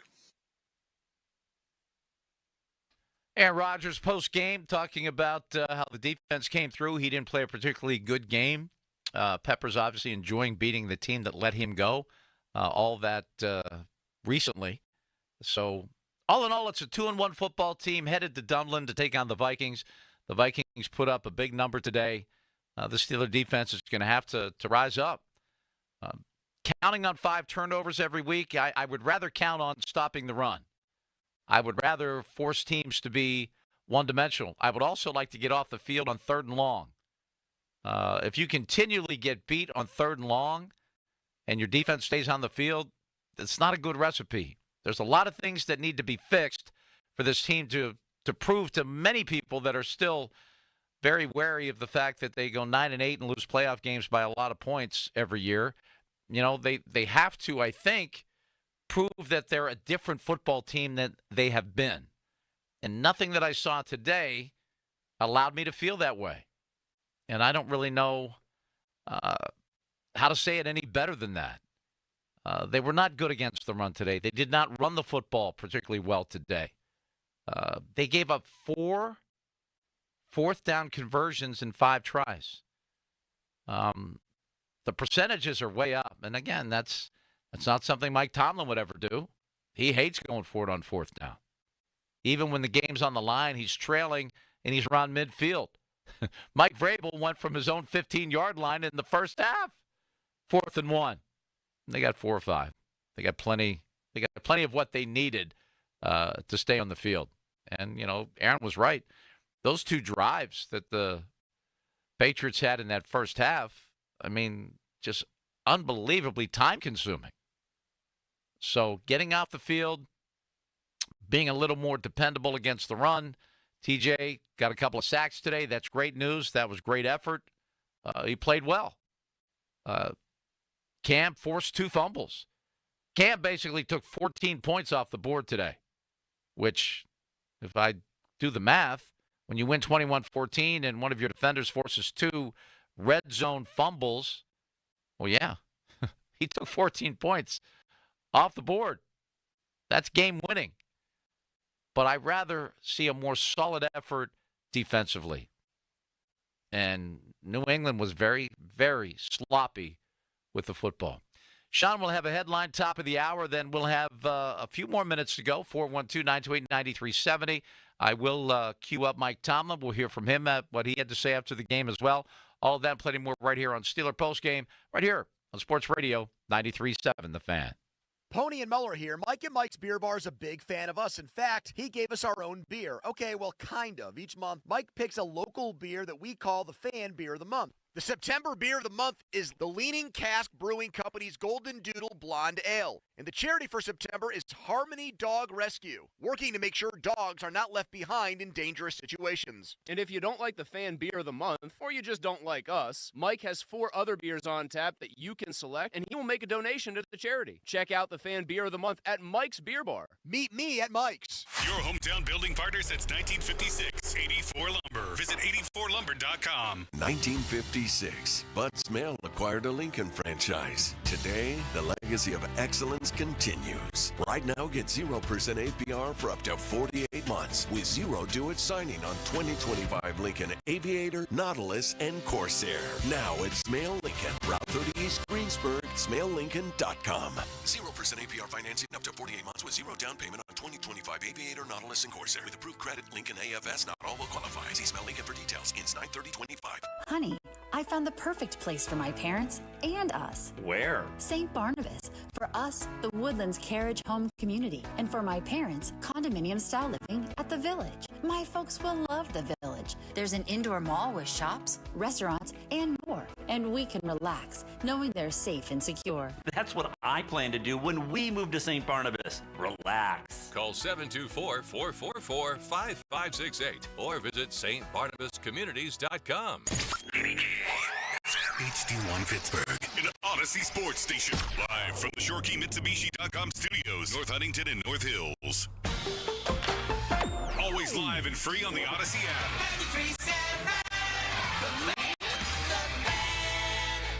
NFL Sunday's coming. You got your crew, your couch, your snacks, your slate, and FanDuel in partnership with Valley Forge is coming in with something extra. This isn't just another NFL Sunday. It's your chance to place that perfect parlay or hit your go-to player prop, and now we're making it even better because this week FanDuel's bringing the bonus. That's right. Right now, all customers can get a 50% profit boost on any NFL bet. I like the starting running back for the Steelers this week to get more action. I'd go over on him. However you play your game, FanDuel's got your back with something extra in your account because that's what Sundays should feel like. Visit FanDuel.com/Starkey. That's FanDuel.com/Starkey to download the app. Get in on the action. 21 plus. Present in Pennsylvania. Opt-in required. Bonus issued as non-withdrawable profit boost tokens. Restrictions apply, including any token expiration and max wager amount. See terms at sportsbook.fanduel.com. Gambling problem? Call 1-800-GAMBLER. Attention Greater Pittsburgh. Are you tired of dealing with a garage door that just won't cooperate? Locally owned and operated Precision Garage Door in Imperial at 8179 Steubenville Pike and their McMurray location has a fantastic offer. For a limited time with approved credit, you can enjoy 12 months same as cash financing and pay nothing for a full year. When you need a new door, call Precision, America's largest residential garage door repair and installation company. Precision trucks are loaded and ready to go 24/7. Their expert technicians will ensure your garage door operates smoothly and efficiently, regardless of brand. All that plus this amazing offer. 12 months, same as cash. Call 1-844-345-4737 now. On the web, it's PittsburghGarageDoors.com. Precision Door Service, a name you can Contractor trust. license PA 060566. Have you found your dream home? Gina Giampetro has the program to help you buy it now with cash in hand in a no contingency bid. Doran Dickerson of the Fan Morning Show. Gina will sit down with you. You grant a price. You grant a deadline. If the deadline passes and the home isn't sold, she will have it bought and turned into a rental. Pull out your phone. Give Gina a call. 724-602-9752 or Google Gina Giampetro of Remax Select Realty and look up GinaWillSellYourHome.com. That's Gina will sell your home.com. This is the story of the one. As a maintenance supervisor at a manufacturing facility, he knows keeping the line up and running is a top priority. That's why he chooses Grainger. Because when a drive belt gets damaged, Grainger makes it easy to find the exact specs for the replacement product he needs. And next day delivery helps ensure he'll have everything in place and running like clockwork. Call 1-800-GRAINGER, click Grainger.com, or just stop by. Grainger, for the ones who get it done.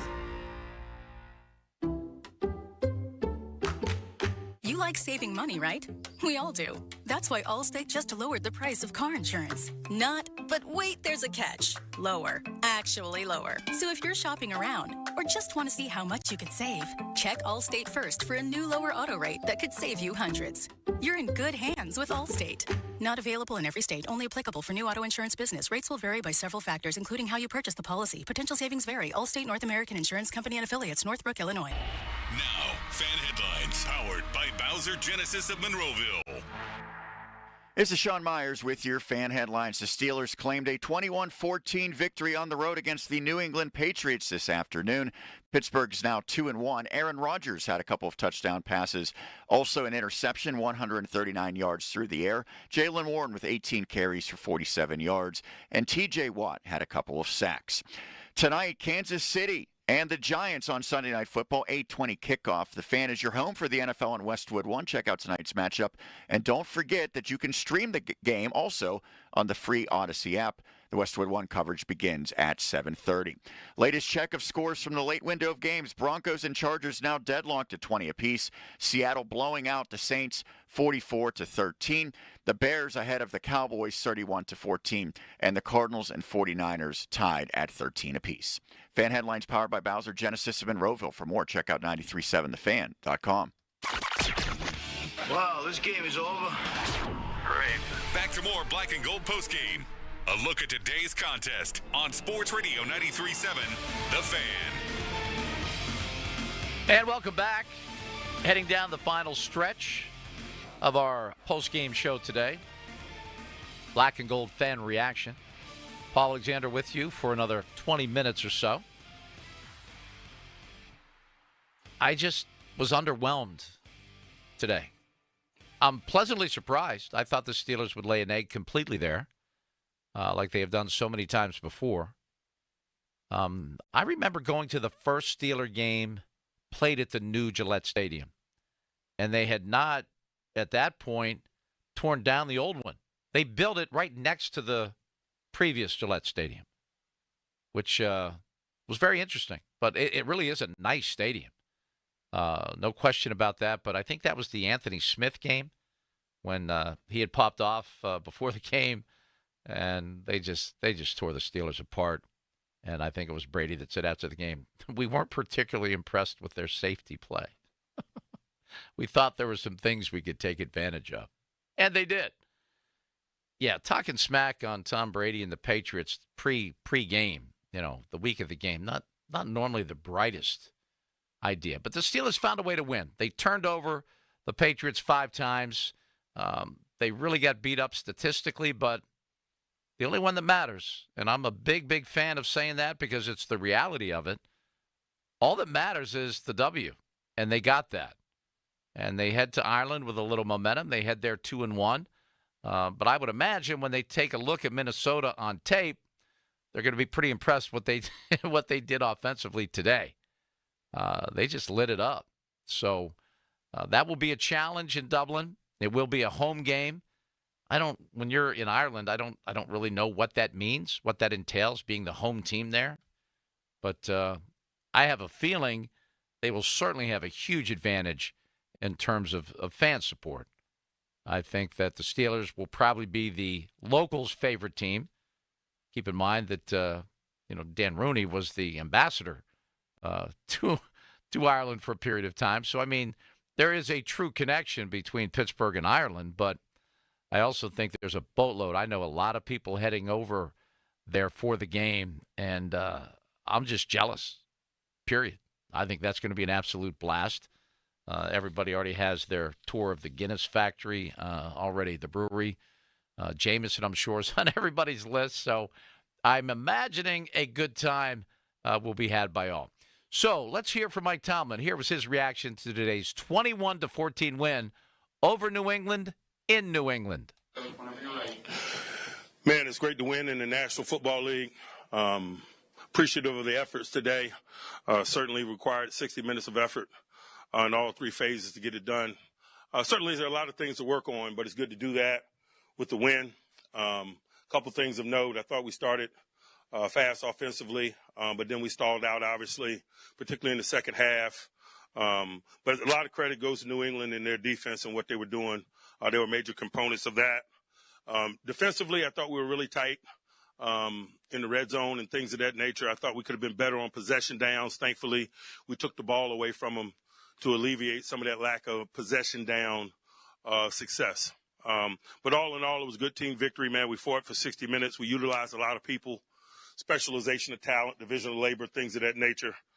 Still finding our way, with the number of new people and people out and things of that nature. And so it was a good experience.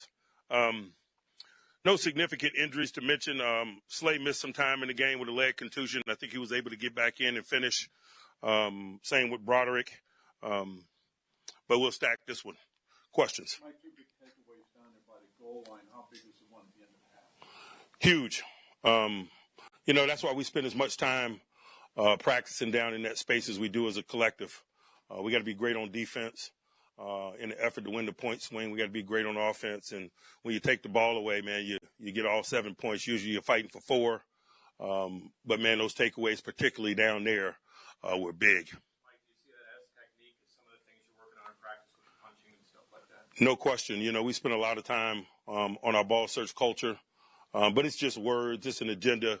The efforts of the guys make it real, not only on Sunday but during the course of the week. And, just felt like we were headed toward a good game in that area just by the way we worked this week in that area.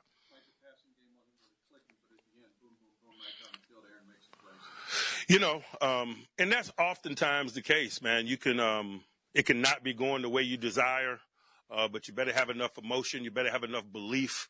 You better stay the course in an effort to do it. You can say the same thing about the defense in New York, and we were able to finish it at the end. Same thing with the offense today, but that's what team is about. You were pounding your chest walking out through the tunnel. Does this win have any more significance other than just good to win the NFL, as you said? It's good to win the NFL, as you just said. Mike, Ramondre Stevenson, obviously, fumbles have kind of been an issue throughout his career. Was that a pushing point for you guys this week? It was, but it is every week. We identify, opportunities, and certainly, he had some fumble issues last year, and so it was an agenda of ours. Mike, what were your thoughts on how Derek Harmon played in his regular season debut? Man, I was appreciative of his efforts, excited for him. He's a competitor. He wanted to be out there with his teammates, man. I thought he represented himself well today, and so it's just upward and onwards from here. What kind of a challenge? I guess 97 didn't surprise you. Never. 97 and 90, never surprised. What kind of challenge did Drake May provide for your defense today? His mobility is an issue, particularly in some of them short yardage moments, 4th down and 1s and things of that nature. Quarterback mobility by play design, I thought, was a factor in some of those things. He got out around the edge on us and extended some possessions, but not that we were surprised by it. That's a component of his game, and it's a component of his game that we respect. Mike Eccles played a lot more snaps. Can you speak to the tackle and the effort that he today? He's been real solid, man, but he's been real solid throughout this whole process for us, team development and so forth. He made some big plays today, the interception, the 4th down tackle. He was engaged in the game. He is a good teammate, and I'm glad we got him. I thought he played with great energy and communication. For a guy that's new, his level of communication is unique in terms of, adjustments and so forth. But he's a veteran. He's got a good passion for the game, good relationship with the game, and certainly it's good to win. Mike Tomlin, post-game, you heard Jeff Hathhorn pipe up there. I think he asked the next to the last question. He did a great job getting all this sound back to us. I'd like to get it all out there for you, but we're frankly running out of a little bit of time. I want to remind you the text line is brought to you by Edgar Snyder & Associates, a personal injury law firm where they always say never a fee unless we get money for you. Fan Twitter brought to you by South Hills Kia in Peters Township. Visit them at southhillskia.net. The one thing that I tried to bring out that had me a little bit concerned, the Steelers, if they want to win tight ball games and be defensively oriented, that usually means that you're going to control the time of possession. They were a good 7 minutes behind the Patriots today. Patriots possessed the ball for 33 minutes and 20 seconds. The Steelers, 26 and 40. Third down conversions were actually fairly even. The Patriots were only 6 of 13, but many of those were really considerably long third downs. Steelers, right around 50%, 4 of 9. But on 4th down, Patriots kept drives alive 4 out of 5 times on 4th down. Total net yards, 369 to 203. That's almost 2-1. Total plays, and this will take a toll. You know, a 17-game season, total plays, New England 71, Steelers 49. Average gain per play, 5.2 New England, 4.1 for the Steelers. And again, net yards rushing, 119 New England, 64 for the Steelers. If you continually come up short and you continually allow 100 yards rushing per game, I mean, it's going to bite you. They threw for 250. You know, Aaron Rodgers admittedly said he didn't have a great day. The Steelers only threw for 139. But they only possessed the ball 3 times in the first half. They had 3 possessions. However, they turned over New England, and 2 weeks in a row, your Steelers offense puts it in the end zone on drive number 1. I'm applauding that. I'm so excited about that. That, to me, shows that offense was prepared and ready to play. Nothing says the opposite when you go 3 and out. And, you know, you go an entire season last year without a first possession touchdown. An entire season without that. Now it's become rather matter of fact. I'm going to give Arthur Smith, I'm going to give the Steelers, I'm going to give Aaron Rodgers, I'm going to give everybody a ton of credit for that, because that is an extremely important way to start a football game. Now, the turnover battle, yeah, that's going to be huge. There's no question about that. And if you win it in a lopsided manner like they did today, you damn well better win the game. Those are killers. Those are absolute, I forget, and I made the point earlier, and I'm remiss for not remembering what team it was. I think it might have been Buffalo. They have won 19 games in a row that they have won the turnover battle. I mean, that's still a huge, huge key in football, and you force 5, and Cam Hayward forces 2, and he tipped one that was then intercepted. Yeah, I mean, let's go. That's a huge part. But in the meantime, if you're going to play a team, say Minnesota doesn't turn it over, if they possess the ball 7, 8 more minutes than you, almost double you up in yards, and they convert, you know, a bunch of 4th downs, and they're very good on 3rd and long. If you're, you know, you put them in 3rd and long and then you give it up, well, Minnesota's going to win if they don't turn it over. New England would have won today had they not turned it over. I mean, granted, you don't get to recreate a situation. They did turn it over. But that's something that I think, I would hope. Now, Stevenson might not be my ball carrier anymore. He led the NFL in turnovers last year and fumbles. And he cops it up today. I'm sorry. That's too important. That's one thing. I'll give Mike Tomlin credit. If you put Piggy on the ground, I mean, you're going to be riding the pine. You're going to be on the bench. That's not going to be very beneficial for you and your amount of playing time.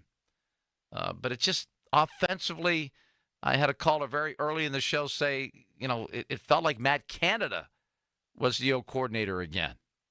And that's not a good feel. But one thing I did say right off the top was that I was impressed with the fact that they played a really solid 4th quarter. They put together a game-winning drive when they needed to. They got stops when they needed to in that 4th quarter. That's winning football. That part of it is definitely winning football. So I'm not overly pessimistic. I'm just not seeing the things that need to be improved and need to get better. I didn't really see that today. Now, that's a good defensive front that New England brings. And they did not allow a sack today. Now, there were some pressures and some hits, and those are going to happen. I mean, those are not 100% completely preventable. They're just not. However, it's a very positive thing that you go through an entire game without allowing your quarterback to get sacked. That's big. TJ had 2 all by himself. One guy that I'm sure was happy, and I'm going to get his reaction. I haven't heard this yet, so you're going to be hearing it with me for the first time. Jabril Peppers, who was cut earlier this, preseason by the Patriots, goes into New England and beats the Patriots. Here's Peppers after the game. What do you do with the ball from your pick? Do you have an idea? I don't know. It was a fumble recovery, so I don't know. I did something with it. I don't know. Hopefully it finds me, but if not, it's all good. Did you already know how you were going to celebrate if you were able to? I did, yeah. I envisioned it last night. I definitely envisioned it last night. Let the fans know, I miss them. But, I'm down with the steel curtain now, and I hope to become a fan for it too. How would you describe what your mindset was coming in here, coming back here today, so kind of soon after your exit? Just had to keep my emotions in check. Not let the moment be too big. Let the plays come to you. I definitely got a lot I got to work on as far as the minute details of things, but it's definitely good. Correcting things after a win. What did it mean for you to talk to him? What was that like? That's my dog. That's my dog, man. We go way back. It's a brotherhood and camaraderie formed, through hard work, through trials and tribulations. And I love all those guys. I wish them the best. Just not that they see us later on down the year, but I wish nothing but success for those guys. Man, they work hard, they're well coached, and they deserve it. Brother, you guys had 4 turnovers back on the field. They're driving. Did you feel like you guys had another one in you? What was the sort of level of resolve on the defense? Just as a defender, you don't care when you get called to go on the field. You go on the field. Your job is to execute no matter what the circumstance, the situation is. And that just speaks to the group. There's great resiliency, great veteran leadership and presence here. Just stay locked in, weather the storms, and good things happen. What do you mean to start, and then not only start, but you were on the field a lot, after not playing much of the last game? What that mean? It meant a lot. But it just shows the coaching staff trusts me. I dived in the playbook every day, every night, to make sure I'm on top of my game, to make sure I communicate the right way, I'm in the right spots. But it's definitely, a lot I got to work on too to fine tune, the minute details. But yeah, I was definitely grateful for the opportunity today. How much do you think you made an impression to be a piece of the puzzle moving forward, and not just right now in a banged-up injury week? I mean, we're gonna see. I got to watch the tape, but I definitely think, the way I play. My violence, my passion for the game. I definitely think, any team can use that. But just got to keep getting better, honing on the minute details, keep gelling with the guys, and I think we got a pretty good group here. I can't imagine there's anyone on the Steelers roster currently that enjoyed that victory more than Jabril Peppers did today. They decided he wasn't good enough. The one thing I heard that was kind of interesting, I didn't realize he had tried to establish himself with a rap career. And I guess Mike Vrabel did not take too kindly to that. He said he wanted guys that are all in.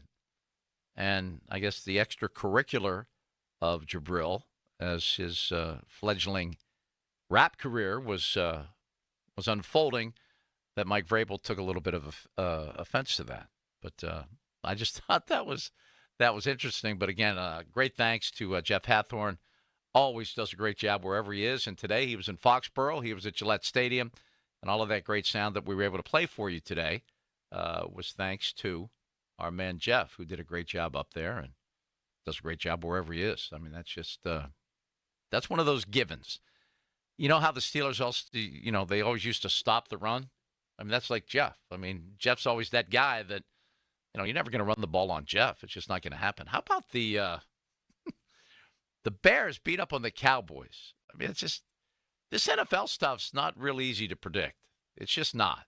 I mean, it really never has been because, think about all the games that we thought there was no chance in the world the Steelers would lose, and they would go out and find a way.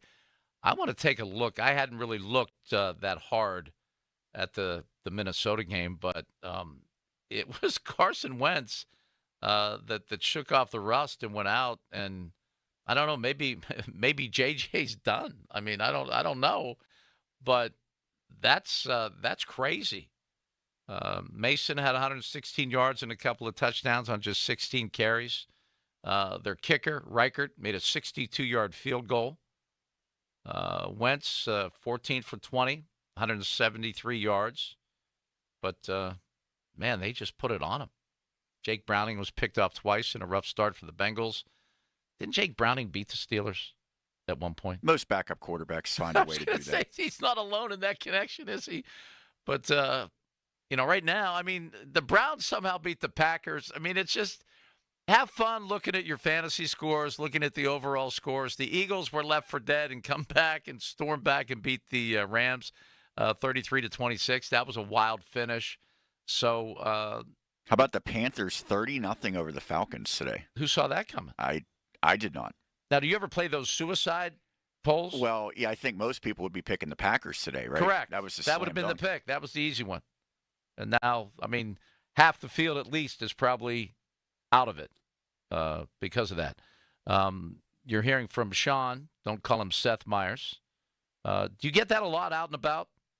Yes, and people actually often just call me Seth because they get confused by it. Didn't Joe for a while, honestly, he went there with the nickname because of and then he just called you Seth because I think he decided that was your name. And there's a Seth who works here as a producer as well, so things get very confusing. So, yeah, even emails, I'm like, hey, this is Sean Myers. But the response is, hey, Seth, thank you.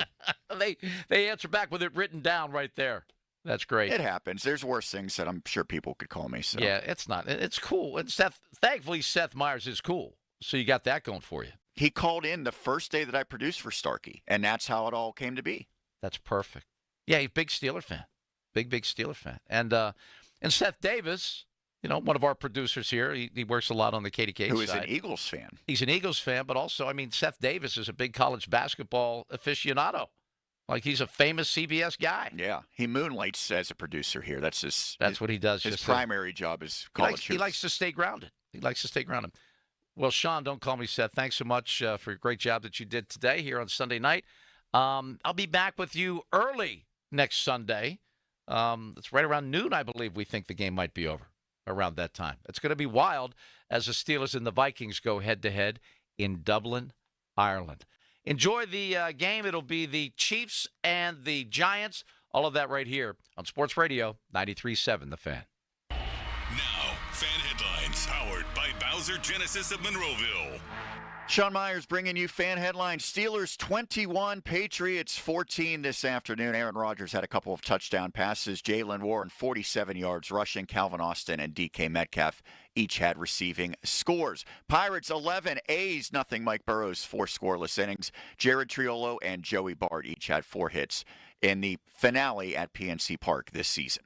Headlines powered by Bowser Genesis of Monroeville. For more, you can check out 937thefan.com. It's game time, Pennsylvania. The playbook for this season's action is on DraftKings Casino. Play thousands of popular slots for a shot at jackpots. Over $400 million has already been awarded. New players get 500 spins on Huff and More Puff over 10 days. Download the DraftKings Casino app and use promo code THEFAN.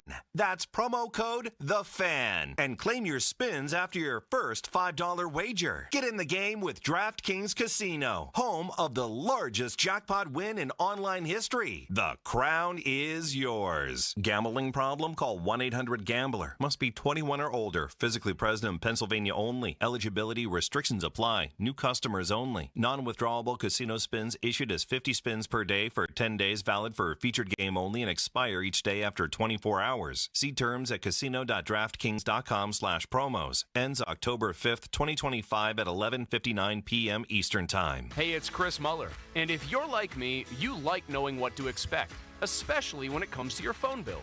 Well, Verizon's got some big news for your peace of mind. For the first time ever, they're locking in low prices for 3 years. That's right, 3 years guaranteed with my plan. That's future you peace of mind. So whether you're already with Verizon or thinking about making the switch, this is for you. Everyone can save on a brand new phone on my plan when you trade in any phone from one of their top brands. Because at Verizon, they've got your back, now and in the future. So go ahead, take one thing off your worry list. Visit your local Verizon store in Pittsburgh and ask about their 3-year price guarantee today. $20 monthly promo credits applied over 36 months with a new line on unlimited welcome. In times of congestion, unlimited 5G and 4G LTE may be temporarily slower than other traffic. Domestic data roaming at 2G speeds. Price guarantee applies to then current base monthly rate. Additional terms and conditions apply. If you're 55 or older and into that whole saving money thing, T-Mobile has an exclusive phone and internet bundle just for you. Right now, get 2 unlimited phone lines plus 5G home internet for just $30 each per month with autopay, plus taxes and fees. And with 5G home internet, setup is easy with just 1 cord and no technician needed, which is great if you're also into that whole keeping it simple thing. Switch now and experience the best mobile network in the U.S. Visit your local store to start saving. T-Mobile, it's better over here. Based on analysis by Ookla of Speed Test Intelligence data Q4 2024 to Q1 2025. Ookla trademarks used under license. Unlimited on our network. Customers on voice plan may notice speeds lower than other customers and further reduction if using more than 50 gigs a month due to data prioritization. Video streams and SD on this plan. Home internet pricing after $20 a monthly bill credit plus $5 per line without autopay. Debit or bank account required. See 5G device coverage and access details at T-Mobile.com. It's a classic odor tale. You fried fish for dinner, cleaned up, but the smell is still in the house. And the neighbors are coming over for game night. They're on their way. And then you spray Febreze Air Mist. Febreze Air starts working instantly to fight even your toughest odors, so you go from fish to fresh like that. Now, all you have to worry about is Pam cheating at charades. Breathe happy, Febreze, la la la la la. Fan Weather is brought to you by Myers Law Group, Pittsburgh's choice for affordable legal solutions. Temperatures in the 70s on some days throughout the week and the 80s for others. You can expect rain on most of them. That's Fan Weather, brought to you by Myers Law Group. SchultzFord.com, SchultzFord.com, SchultzFord.com, SchultzFord.com. 93.7 The Fan is cleared by aquickdrain.com. Sports Radio 93.7 The Fan. Get the latest on Pittsburgh sports from anywhere with the Odyssey app. Listen to shows and Pirate Games live. Check out our exclusive interviews and content anytime. Download the Odyssey app now and never miss a minute. Sports Radio 93.7 The Fan. Sports Radio 93.7 The Fan. You can catch up on the latest Pittsburgh sports news anytime. Just tell your smart device to play Sports Radio 93.7 The Fan. This Odyssey Sports broadcast is brought to you by Geico. Switch and save. Get more with Geico.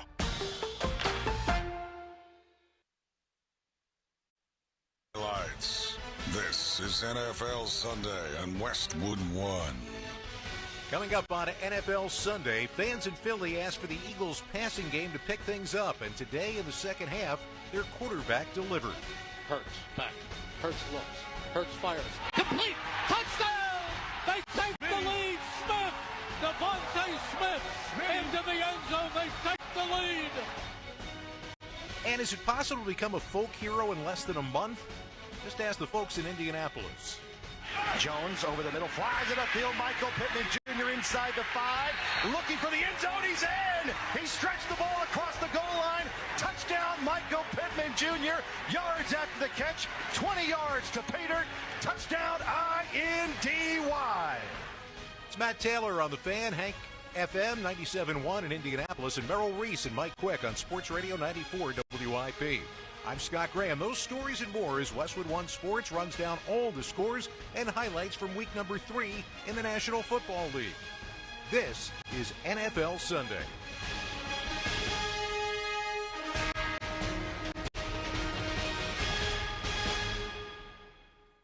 NFL Sunday on Westwood One is sponsored by O'Reilly Auto Parts. Think O'Reilly Auto Parts for all your car care needs. Get the parts and service you need fast from the professional parts people at O'Reilly Auto Parts. Taking a look at the scoreboard, the late games are all done. The Chargers get a field goal as time expires, go to 3-0 as they beat the Broncos 23-20.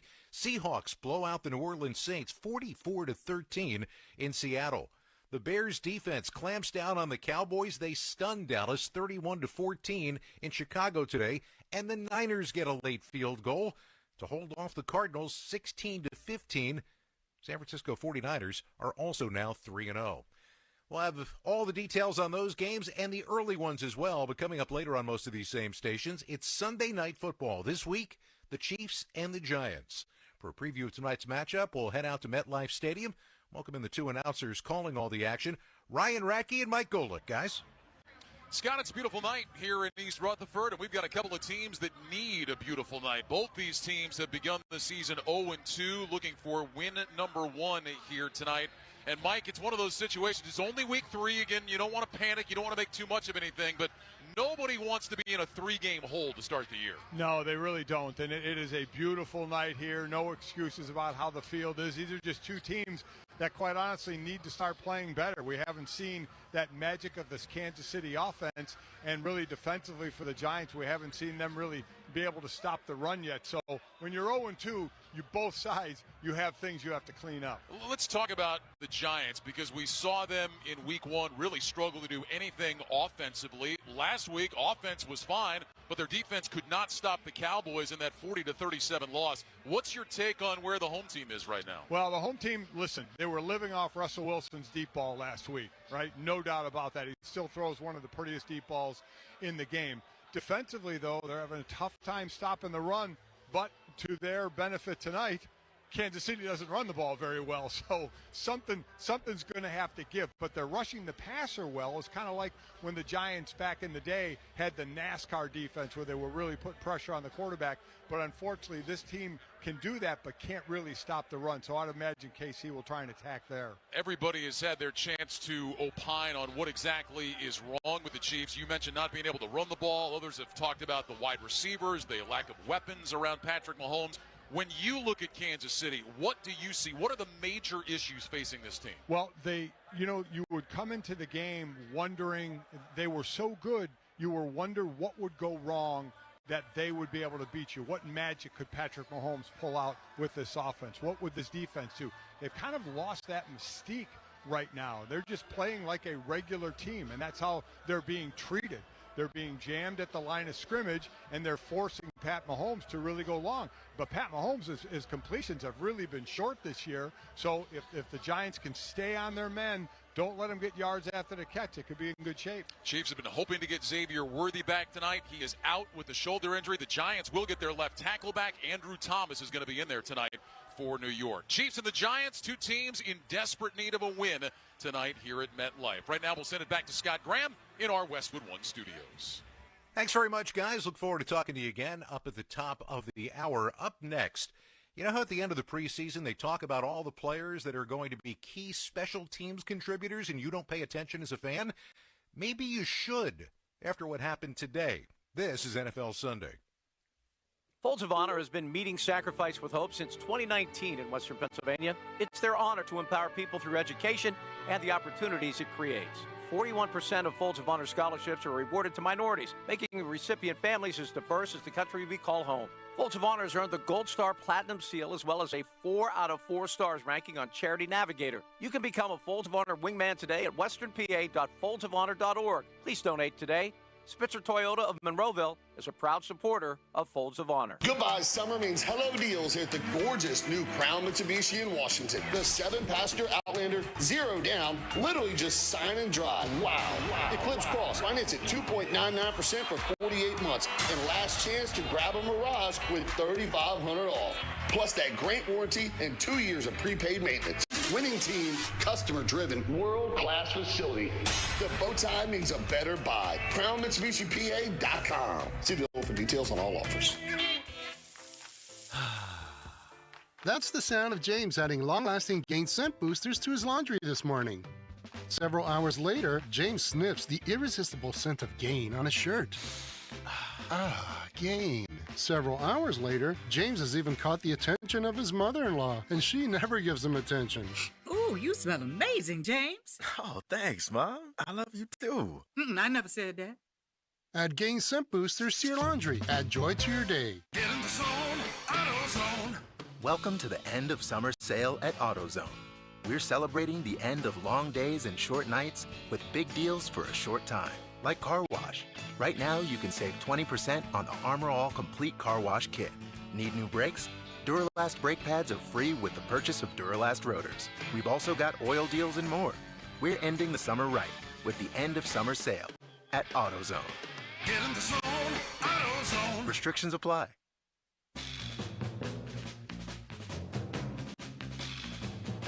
Welcome back to NFL Sunday. The Philadelphia Eagles and LA Rams met twice last year, once in the regular season, once in the playoffs in the snow in Philly, and they met again today. Both teams coming into this game at 2-0. Philly 18-1 in their last 19 games because they swept the Rams last year.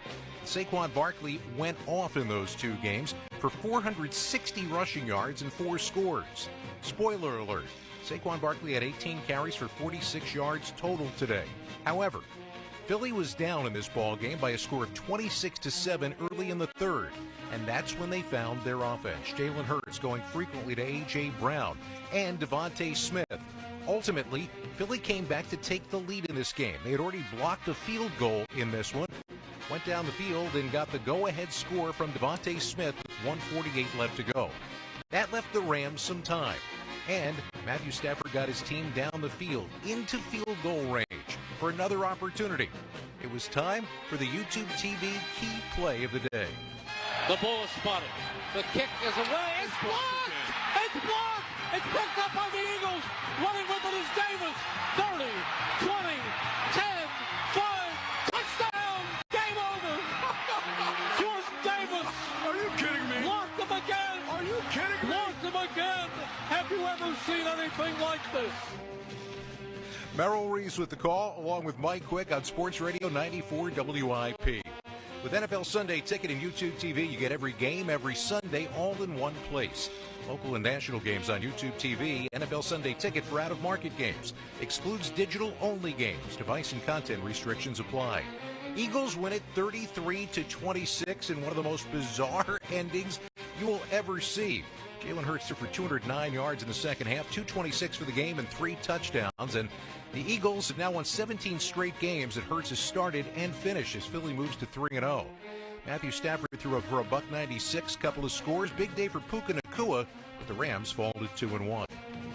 Green Bay went into Cleveland today, going up against one of the better defenses in the league. In fact, the Cleveland defense giving up just 383 total yards over their first 2 games. That was number 1 in the NFL.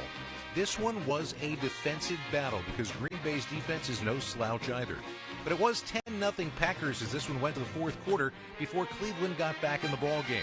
It was tied at 10 when Green Bay came down attempting to kick a field goal that potentially would win the game with under 30 seconds to go. Stop me if this sounds familiar today. Shelby Harris blocked it, and that meant that the Browns had the ball back. Joe Flacco took 5 plays to get his team in range and kick it over to a beleaguered kicker. 2 seconds left. Snap is back. Kick is up. And the kick is right down the middle. And it's good. Wait, there's a flag. It's good. Andre Smith nailed it. Green Bay's throwing a helmet. Time Green Bay. The Browns have beat the Green Bay Packers. Andrew Siciliano, Nathan Segura, the Cleveland Browns Radio Network. Andre Schmidt, who missed an extra point and field goal in the Week 1 loss by a point, redeems himself today as Cleveland wins it by that 13-10 final score. Joe Flacco, 142 yards on the day. Quinshad Judkins got his first touchdown as Cleveland is now 1-2. Jordan Love threw for a touchdown today, but Josh Jacobs didn't get into the end zone. First time in 11 games. Green Bay falls to 2-1. Tampa Bay was coasting today over the New York Jets until New York at Raymond James Stadium found 21 fourth-quarter points. By the way, 6 of those points came on a blocked field goal. Will McDonald vaulting over the line, not only blocking the field goal, but bringing it all the way back with under 2 minutes to go. Once again, the opportunity there for Tampa Bay potentially to get into field goal range, and this time their kicker got it high enough. Everybody waits. Snap is down. Kick is on the way. Kick is good. And the Tampa Bay Buccaneers are 3-0 for the first time since 2005. Call from the Buccaneers Radio Network, 29-27 the final. Baker Mayfield, 3-0 now. Only threw for 233 and a touchdown in this one, and Mike Evans ended up leaving this game with a hamstring injury in the fourth quarter. But Tampa Bay improves to 3-0, and they've got a big-time showdown coming up with Philly in Tampa next week. Tyrod Taylor led a great comeback in the second half, or the fourth quarter more accurately. 197 yards passing, couple of scores. Not much from Breece Hall once again today, just 21 yards on the ground. New York is 0-3. You want to talk about a beatdown? There was a beatdown today in Minnesota. The Vikings and the Cincinnati Bengals, Cincy coming in 2-0 for the first time in the Zach Taylor era. However, they are no longer 2-0. They are now 2-1. And this one left them smarting all day long. Not just on the defensive side of the ball, but the offensive side as well. Jake Browning out of the shotgun throws a quickie right. Caught Noah Fan, his 5th catch. He dropped the ball. Isaiah Rodgers picked it up. No way. Is gone. 2 defensive touchdowns for number 2. Isaiah Rodgers. Well done. Lyle and Pete Bursich, the KFAN Minnesota Vikings radio network. How about that? The first time a Minnesota Vikings player has ever had 2 defensive touchdowns in the same game. Minnesota wins this in a blowout today, 48-10. Carson Wentz in his debut for the Vikings throws a couple of touchdown passes in this one. Jordan Mason runs for 2. Minnesota now 2-1. Jake Browning turns it over a couple of times today. It turns out to be big. Cincinnati falls to 2-1. And for Pittsburgh and New England, it came down to the fourth quarter, and Aaron Rodgers, who'd never won a game at Gillette Stadium, finally broke through. Raises the foot, gets the snap, back to pass, looking, throwing left towards the end zone, back shoulder, touchdown, Pittsburgh Steelers. It's Calvin Austin in the end zone. Rodgers to Austin, second touchdown pass of the game for Rodgers, and the Steelers have retaken the lead at the 2:16 mark of the fourth quarter. It's Rob King, 102.5 WDVE and the Steelers Audio Network. Pittsburgh wins it by that touchdown, 21-14. Aaron Rodgers passes Brett Favre for 4th most career touchdown passes in NFL history as the Steelers improved to 2-1. Drake May lost an interception and a fumble in this game. He did throw for a couple of touchdowns, but New England is now 1-2. Just ahead, more scores and highlights. You're listening to NFL Sunday on Westwood One.